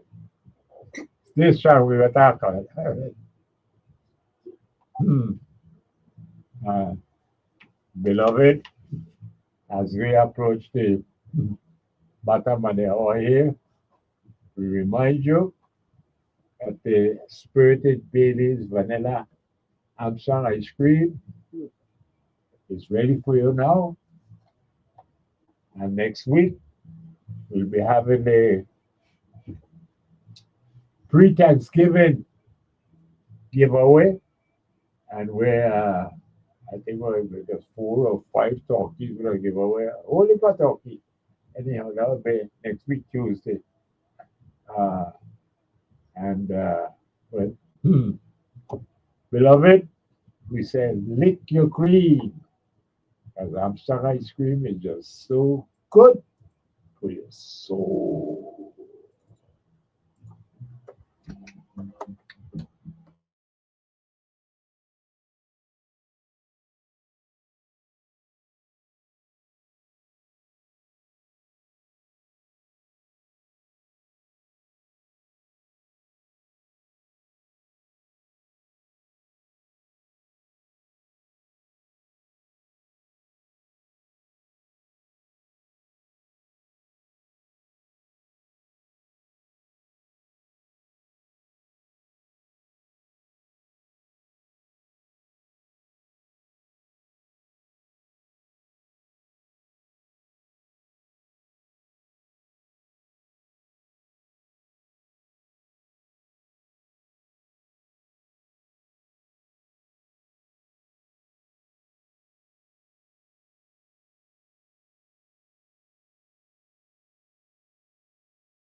We're back, beloved. And if you're ready, we are. Because beautiful Aisha has taken center stage and she is ready to complement the winning answer with one full quart of the favorite flavor of Hampshire ice cream. And today, it might as well be the spirited Bailey's vanilla. But your choice, beloved, your choice. So, if you are ready, I think we are. Beloved, it was in November of the year 1915. November 1915, when the first edition of a newspaper published by David Hamilton Jackson came up. The name of that newspaper was The Herald. The Herald was the newspaper published by David Hamilton Jackson. Well, now,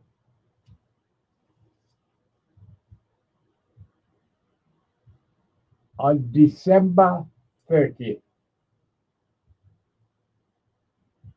1915,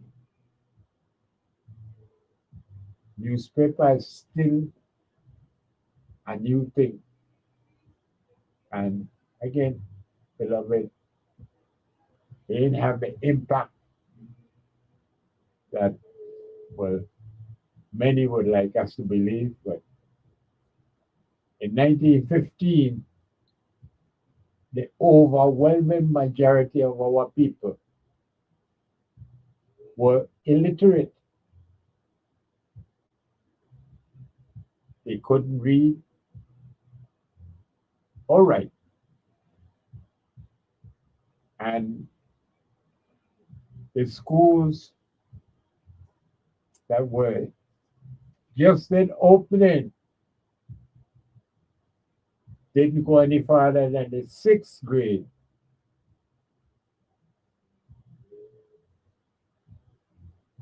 Well, if you are able, see if you could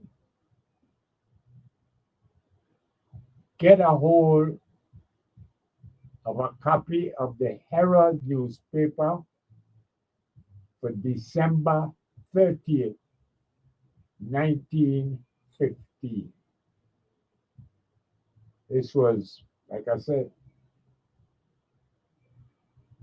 a new thing. And it will just be a month since the newspaper was being published. But I am particularly citing this edition for December 30th, 1915, because it included a report on infant mortality that a Danish doctor had produced. And David Hamilton Jackson thought it was important enough to publish in the newspaper called the Herald. So the December 30th, 1915 edition of the Herald had this report about infant mortality on the island of St. Croix.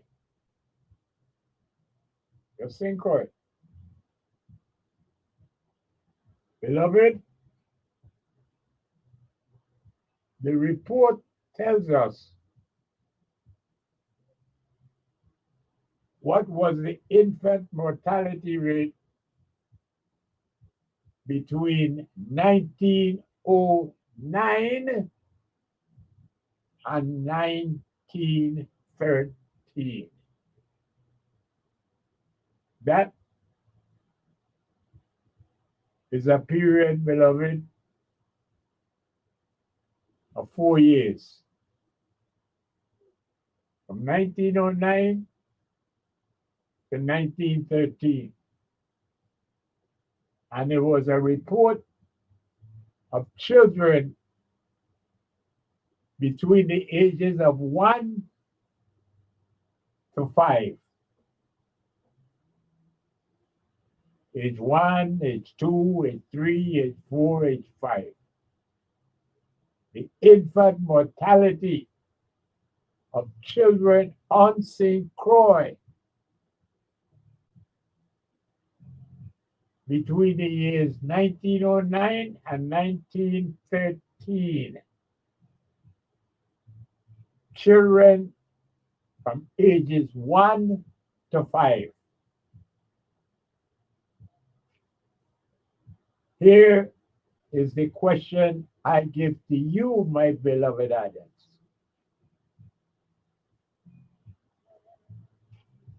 What percentage of our children on St. Croix died in those 4 years between 1909 and 1913?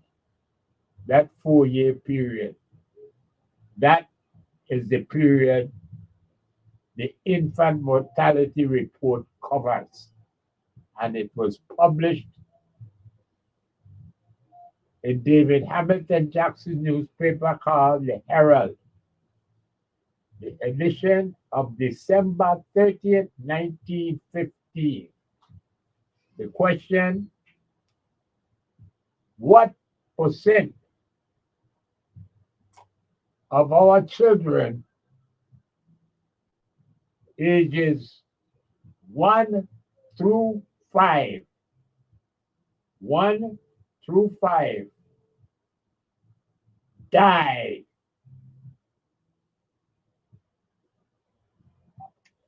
Good afternoon to you.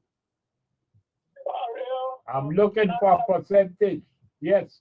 yeah, I am not as precocious with my math examples. I can't give you a percentage, but it is 1 out of every 8, I believe. 1 out of every 8. Yeah. That would be what? Very low. Oh. 4% or something like that. Well, beloved, I get to call it and let them know you got a wheel and come again. All right. We're looking for the percentage. That's what the report tells us.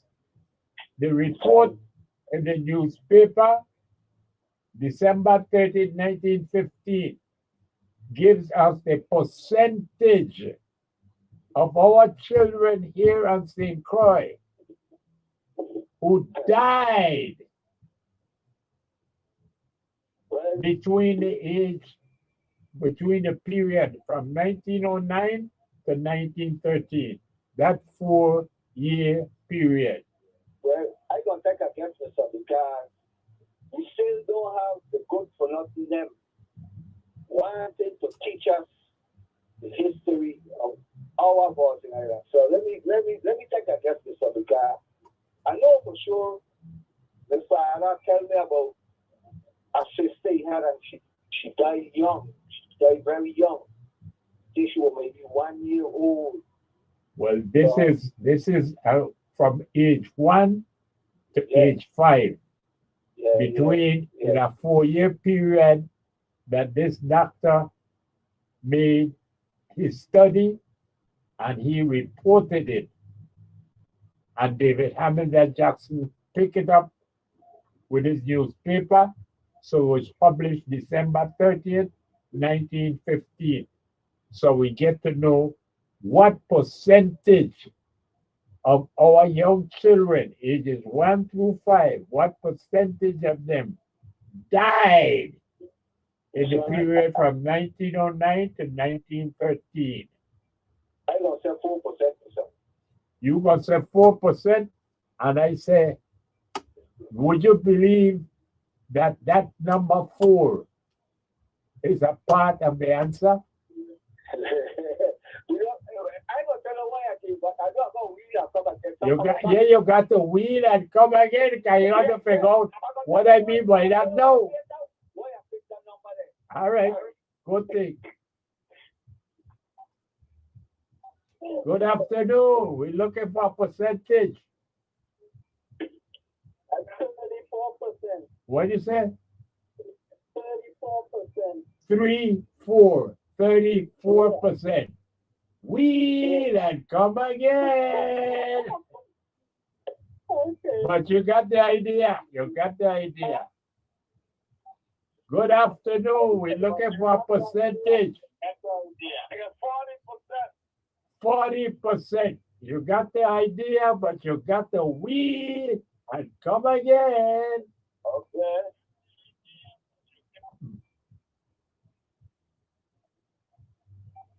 Good afternoon.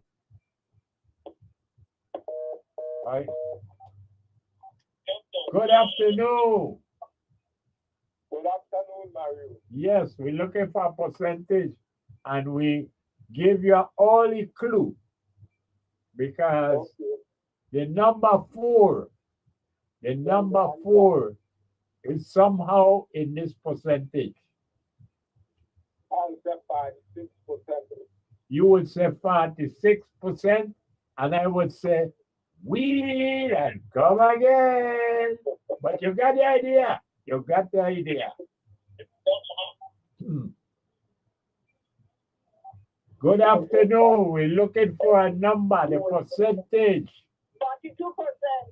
42%. 42%. Again, you got the idea. You got to use a 4, but you got to wheel and come again. Right. Beloved, we are looking for the percentage of children that died in infant mortality between the period of 1909 and 1913. Children ages 1 through 5. And this report was published in the Herald newspaper, December 30th, 1915. Good afternoon. Yeah, Mario. What's 54%. what you say it again? 54. 5-4. Wheel and come again, but you got the idea. Beloved, there's a 4 in there. That's all I could tell you so far. Good afternoon. What's the percentage? 24%. 24%. Like I said, you got the idea. You just say you got the right percentage. Wheel and come again. Good afternoon to you. What's your number? 49%, Mario. 49. 49. Wheel and come again. Oh my Lord. That's a good clue that we give you, know. That there's a 4 in the number. The thing is, how does the 4 fit in? How does it fit in? I'm looking for a percentage with a 4 in it. Yes, good afternoon, Mario. I would say 64%. Repeat that again. Good afternoon. I would say 64. 6-4. And I would say that you are a winner. Right. Beloved, there you have it. 64%. That is serious, you know. And that's why I pick it up and saying it. This is serious. 64%. In other words, out of every 10 children, 6 died. Wow. 64%. That's more than half. Ages 1 to 5. That's the point. More than half. Right. 64. So that out of every 10 children, 6 of them would have died. Right. This is in the period between 1909 and 1913. Right. So, beloved, hey, our history is easy. It ain't That's easy, true. you know. Right. No, you are the winner, and so we Uh-huh. got to go through the ceremony how we just do it. You know that? Give me a full name. Let me write it down here. Yes. My name is Derek Hendricks. Right. One more time. Yeah. My first name is Derek. No. Say Derek Hendricks, winner one more time. Oh, Derek Hendricks, we know one more time. We're familiar with Derek Hendricks, man. We know Derek Hendricks is a winner, Right. and he's somewhere up in the States, and he has given a lot of his winners to who knows who. I don't know who will get it this time, but again, who you gonna give it to? Yeah, I give it to my brother-in-law. His name is Ira Francis. You have given it to him before. Yeah, I tried giving it to him before a long time ago. I remember that. Yeah. Yeah, tomorrow is his birthday, so this is birthday gift. Okay. I wonder if he gets some of that spirited babies vanilla. What do you think? I believe so, yeah. You think so? Yeah. But beloved, Derek Hendricks does it again. You know, Right, and he is surprised that we remember his name. How could we forget that name? Derek, right, thank you. you know, for years you never right there with us.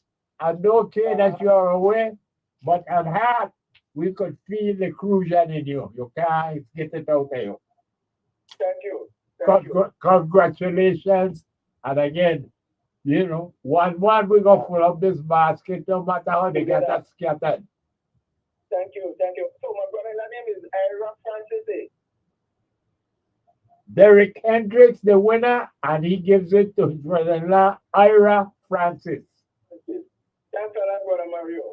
Thank you. Congratulations. All the best. All righty. Thanks again. All right. Right. Beloved, there we have the winner, Derek Hendricks. But I hope you are paying a little attention to the bits and pieces of history that you just get right here in the Tuesday afternoon. Now, this is telling you directly that in a period of time between 1909 and 1913, infant mortality on this island of St. Croix with children between the ages of 1 and 5 was 64%. Beloved, that is no joke. That means that of every 10 children on this island of St. Croix, between the ages of 1 and 5, 6 of them are going to die.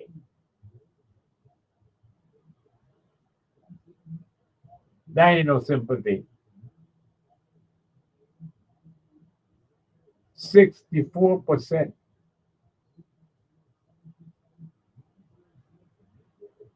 That is more than 6 out of 10 children. The report doesn't tell us what they did, what they died from, but clearly it wasn't like there was any kind of virus, plague, or anything going on, because when I read that in the newspaper, the Herald, and it says that infant mortality, beloved, was that high, 64%. 64%. Children between the age of 1 and 5 in that period of time between 1909 and 1913. Good afternoon to you.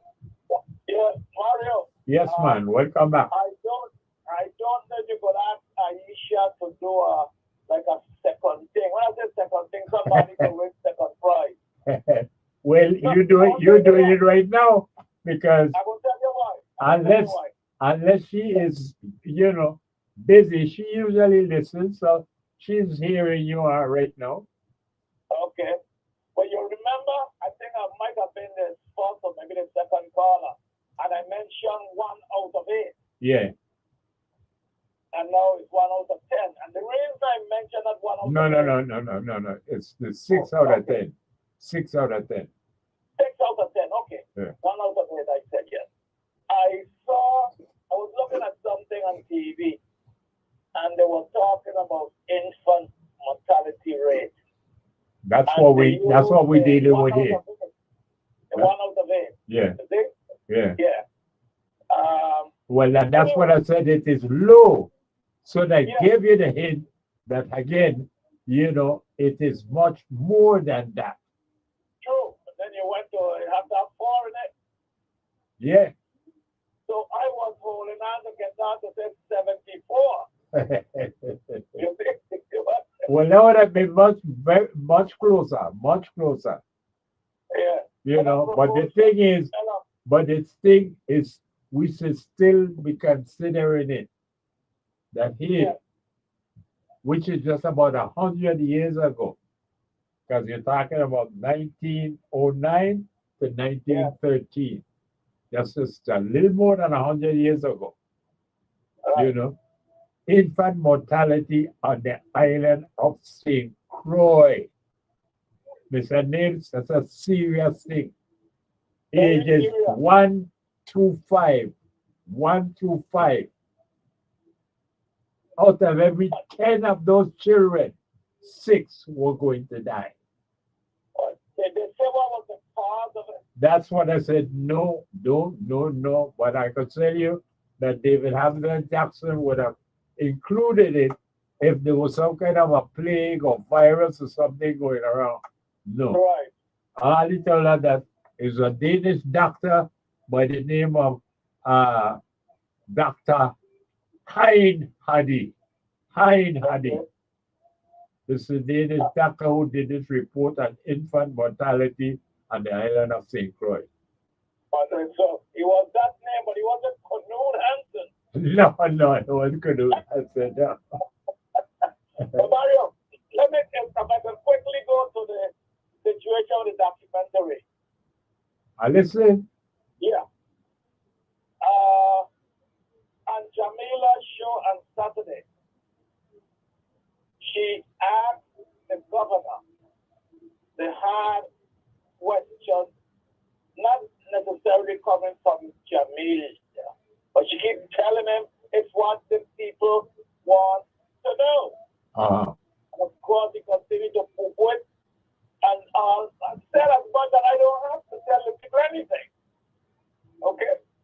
I mean, this is the attitude that he was puffing up himself with there on Saturday. Wow. But he continued to browbeat him. Yeah. And like the other callers calling and said that sort of bring my memory back to it, he tried to move the light away from him and put it would be of the history of the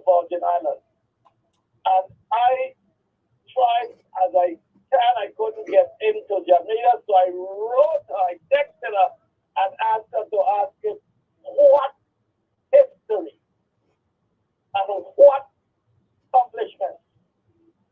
What about another accomplishment? Right.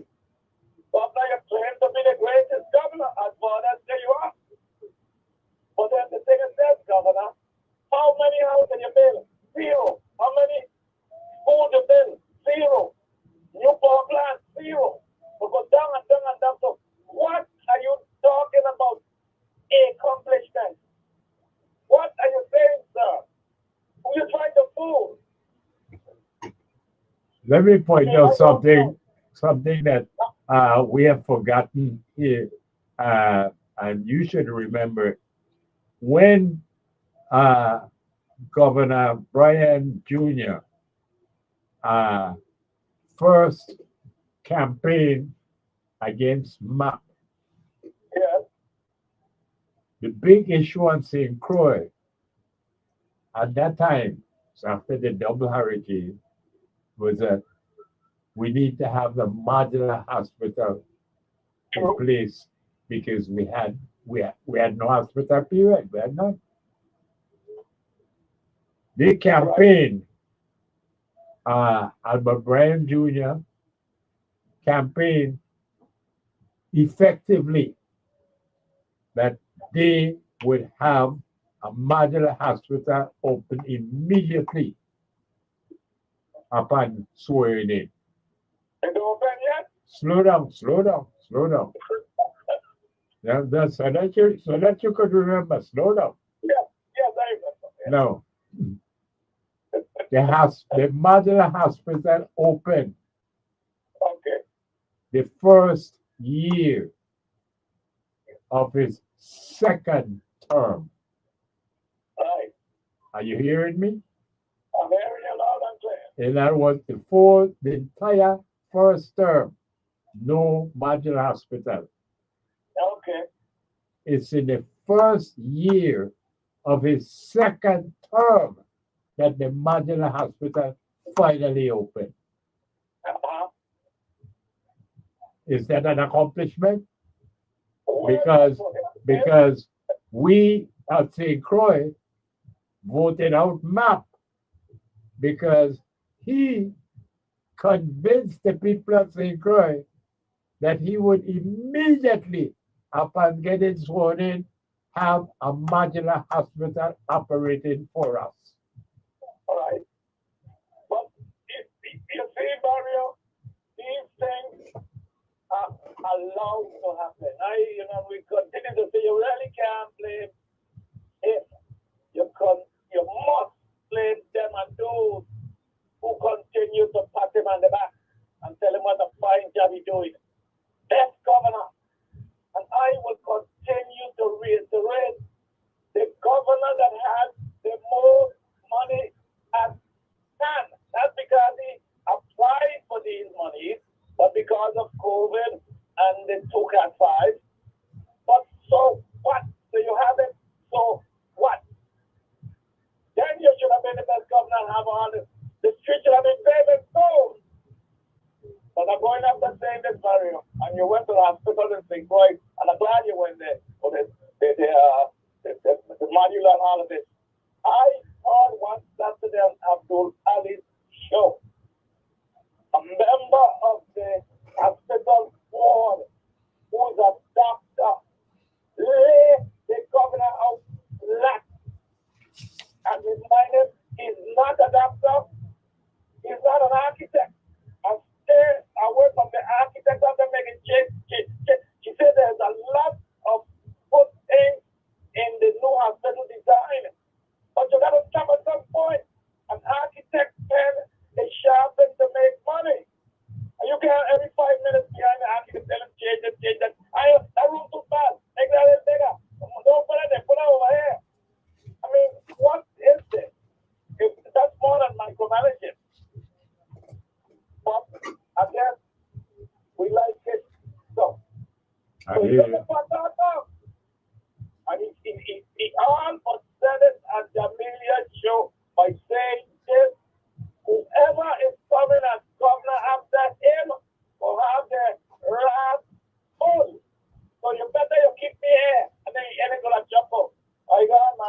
100%. Okay. As long as you're not foolishness, keep up with the foolishness. My God. Thank you.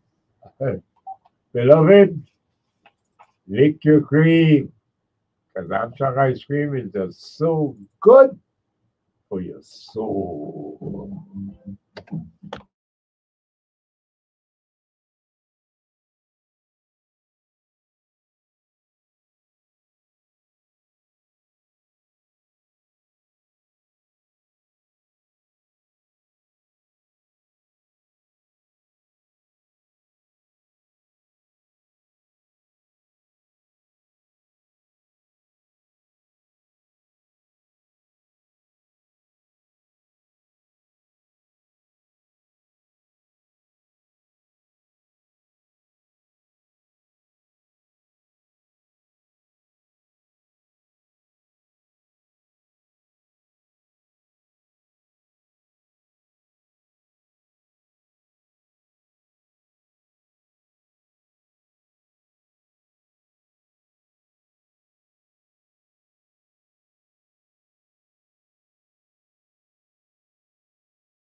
Beloved, and yes, indeed, in case it slipped, in case you forget, it's the last lap, beloved.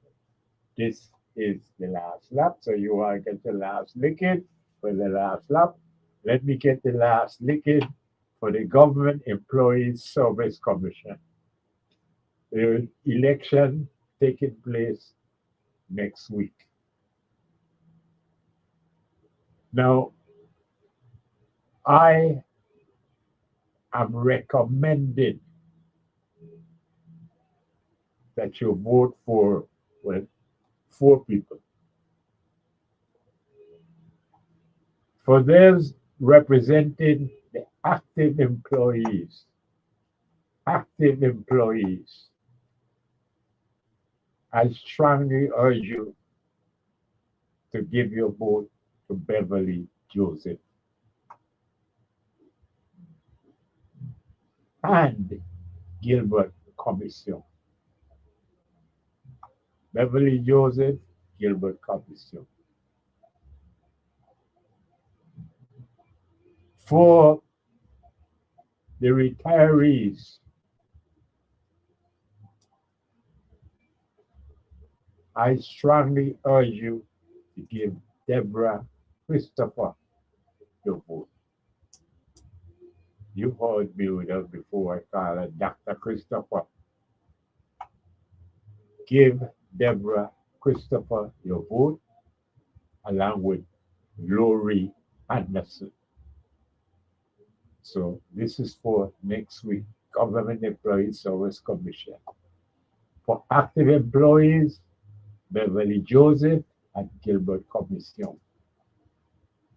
For the retirees, Deborah Christopher and Lori Anderson.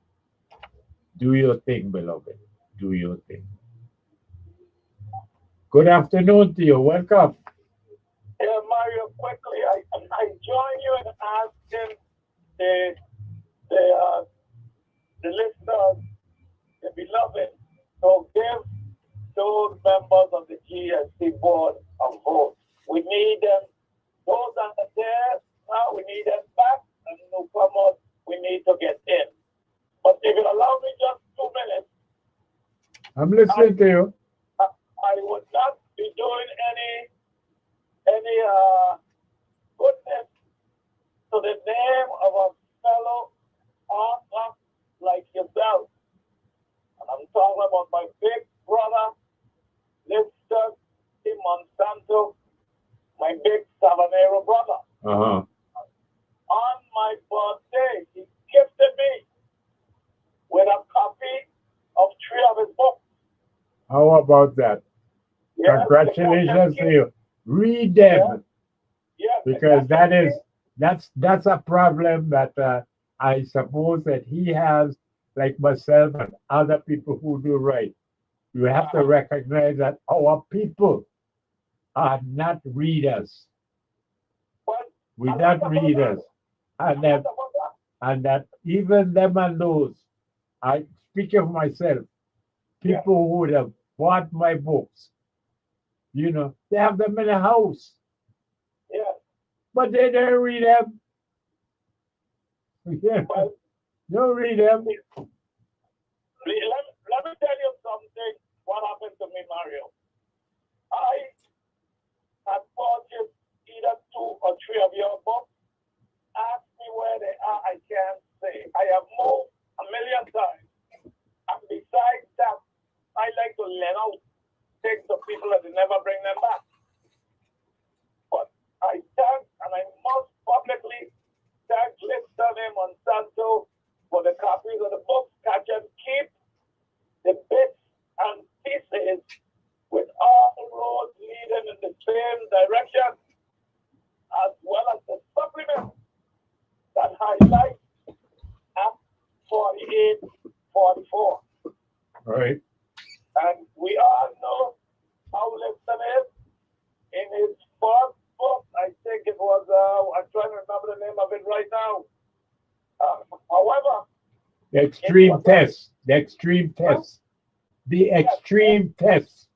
thank you. The extreme test where he took the head of the Department of IRB that he had worked for almost 40 years to task, including governors, for the not doing what they're supposed to do on behalf of the people. So, of course, I am more than happy to have known Liston all of my 8 years, as well as to be in tune and in favor of what he says, and that he's not afraid to tell you about yourself. So I thank him again, Liston. Thank you all so much. And as I always tell Liston, I say, listen, I knew your wife very well, Miss Bash from St. John. And many times when I have to lay out power lines and through the different areas in St. John back in the day, I didn't have no map. I think I don't know where she was a finding map from. And she guided me with her mother and them all about to up over the mountain of the transit, laying up power lines. And then it dawned on Lorelei. This is when I told him, I said, the apple did not fall far from the tree in Lorelei from her parents, Wilma, Marge Monsanto, and my big brother from Savannah, Liston A. Monsanto. Thank you very much, Mario. Get on there. Thank you. Thank you. All the best. Yes, sir. All righty. And beloved, let me remind you again that Armstrong Ice Cream has introduced their favorite holiday flavors. Last month, it was the spicy pumpkin. Remember we told you when the spicy pumpkin was back on the menu. Well, today, we told you spirited Bailey's vanilla has been added to the menu for the holidays. Spirited Bailey's vanilla. And then next week, Tuesday, we'll have our, well, I don't know how else to refer to it other than the turkey giveaway. It's either 4 or there's 5 turkeys we just give away, but a lot of turkey and a lot of gifts will be given out next week, Tuesday, ahead of Thanksgiving. That's a pre-Thanksgiving thing. And then, of course, the big one, which is this year, falls on Sunday, December 21st, when you have a uniquely flavored guava berry ice cream with the grand food sale with music and everything else down at Armstrong Ice Cream. So, beloved, get ready for the holidays. Good afternoon to you. Welcome. Yeah, my last officer. Yes, sir. Yeah. Oh, give me your last lick. Listen, history galore. You hear me? Say quiet. First of all, right? The white man tell Iowa month. The dang enough. But how the hell that gonna be enough, right? When you bringing me on the slave ship, and if I know how to read or write, you gonna tell me, Guinea, I went to another master because I got understanding. So, what do you want to make out of me? Do you want me to know nothing? Listen. Well, but that is what we got to remember what chattel enslavement was all about, you know. That was, in other words, it's taking your humanity away from you. Yeah. You ain't no longer a human being. You are a thing now. Yeah. An object, a thing. Beast That, body. a thing that could be owned by somebody else. Yeah. So you the property, a piece of property that somebody owned. And so, you know, you have no humanity. Right. You know, right. whatever literacy you had when they bring you, what they call it, it wasn't English. Yeah. Yeah. You know, so you were literate in your language. The reason why I went with 4, because remember I tell you, I was married. Yeah. My That's a, yeah. father was the tall child, and then he had a sister, and she died at a year old. Okay. Yeah, so that's why the reason I went with the number 4. All right. Yeah. But then I was asking the question was, you know, later on was, what was the cause? And you say you don't know. So That's right. No, I don't think it had anything to do with any virus or plague, anything like that, because David Hamilton Jackson would have, you know, point that out. I think it was just the poor care. This was like 100 years ago, you know, yeah. just before, you know, they sell us to the Americans. Bulgaria, beloved. Yeah. Bulgaria. My grandmother, the same father for me, Yeah, the Schumann. yeah. My grandmother was born 1914. All right. My mother was born 1911. Uh-huh. You see? So we are around the same area. Yeah. Mortality was happening. You understand? My father, 1905. Yeah, yeah, yeah, yeah. So, good for nothing. What's that 700 page and how it gives you the history of what? It only two. I mean, you talk about the civics textbook. That's about civics in the United States. Out of them 700 pages, Well, they don't even have 75 pages dealing with the Virgin Islands. And most of it is dealing with the revised Organic Act of 1954. And for one thing is for sure, you understand? And that is why when I read the thing, I said, I said, well, wait a minute. So we didn't have no civics before the United States of America come here? Before 1917. You know, so that's what I want to know. What about all of these colonial council and things I don't be talking about here and things that what them civics they ain't no count? You know, they don't have to wonder why we don't call them good for nothing. Every time Tuesday come around, Right? we could see why they are good for nothing. You know, the whole thing, man. Give thanks, man. Give thanks. Wait. I'll wait there. I'm gonna stream the clothes after the holidays, after the carnival or so, right? I think they'll take a break, something like that. No, I think it was from there. Because the guys, the cousins that wanted this shark ice cream, yeah. he come in January, February. God below me. Nobody gonna get his ice cream, man. He gonna get his ice cream. And that's real chocolate because from the real cocoa, not no chemical chocolate. Yes. The real thing.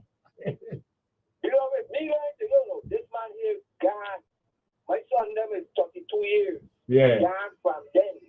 Check. So now, Yeah. and this man, every time we talk, this man telling me, you know, he prayed with God. The rest of them, they can't come up. They ain't nothing like Ivan ice cream, chocolate ice cream. I got me. Okay, man. Okay, all right. But beloved, that's the way to say naturally delicious because beloved, you bring your ice cream from wherever. You know, you got a whole lot of expensive ice cream and they have a kind of thing. I call it on the give yourself in trouble. But beloved, the fact is, I for one would put Armstrong ice cream up against any ice cream you bring from anywhere. Because I know for sure, you know, when you talk about natural flavors, this is what Armstrong ice cream is. It's natural. There's no chemical thing in it. Matter of fact, you get an ice cream from wherever the brand is.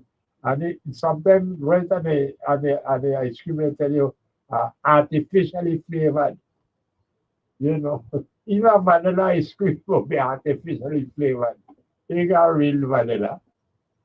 You know, but what could I tell you other than that, my son? Inside out cultivation for over 100 years. And there it is, Armstrong ice cream. And our good for nothing misleaders want to tell me that we can't produce nothing. We can't do nothing. We're inferior people. And yet, European white people fight each other to be able to control us right as so in St. Croix. And yet you want to say we are so unproductive. Well, if we were so unproductive, non-productive people, inferior people, why did all of these Europeans want to control us, to own us, to use us for our labor power. And that's the problem, beloved, that now that we are supposedly governed by our own people, beloved, every day it's becoming more and more obvious and plainer for us to see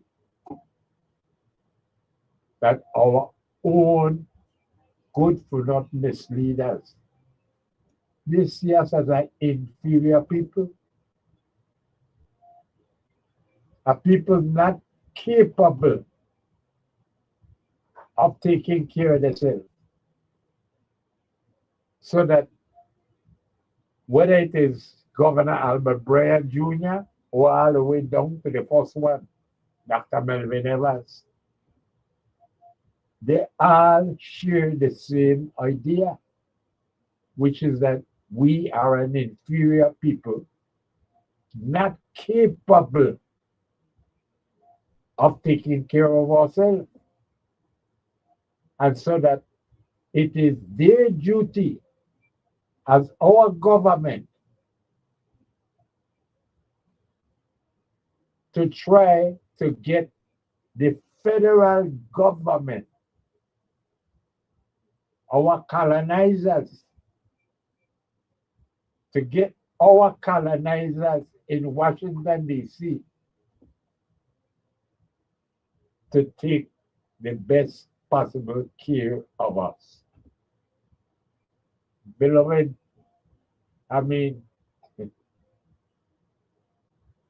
that don't even amount to the role that an overseer used to hold on the plantation.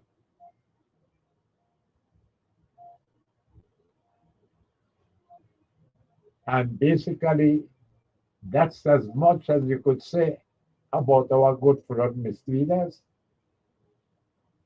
They are just overseers on this plantation. Don't call it a plantation, it's an unincorporated territory. And even that they don't teach us in school. What is an unincorporated territory? You tell me. But nonetheless, that is how it's set up. So our government is basically the overseer for our colonizers in Washington, D.C. to make sure that we stay out of the way. And so that, beloved, even though per capita we have the highest murder rate in the Caribbean, they see it as a good thing because we just murdering each other. We don't interfere with the white people. We don't murder the tourists. We are here to take care of the tourists, smile with them, ask them, what can we do for you? How could we help you?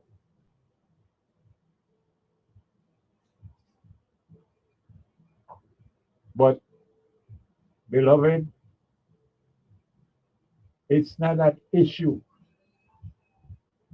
that per capita we have the highest murder rate in the Caribbean. You don't hear our governor talking about that. You don't hear our senators talking about that. Matter of fact, beloved,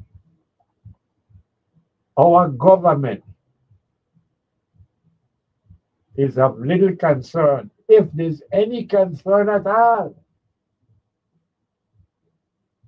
It amounts to very little that per capita we have the highest murder rate in the Caribbean. Lord Harry the Judge. And with that, beloved, we have come to the end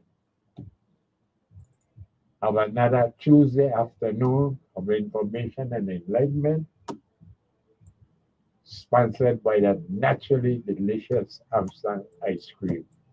And we just tell you, lick your cream, because it is so good for your soul. But we always hold back. Make sure you leave with this at the top of your mind, that it don't matter how big a basket you give us to full up. One, we could full up that basket just as long as we do it to get down.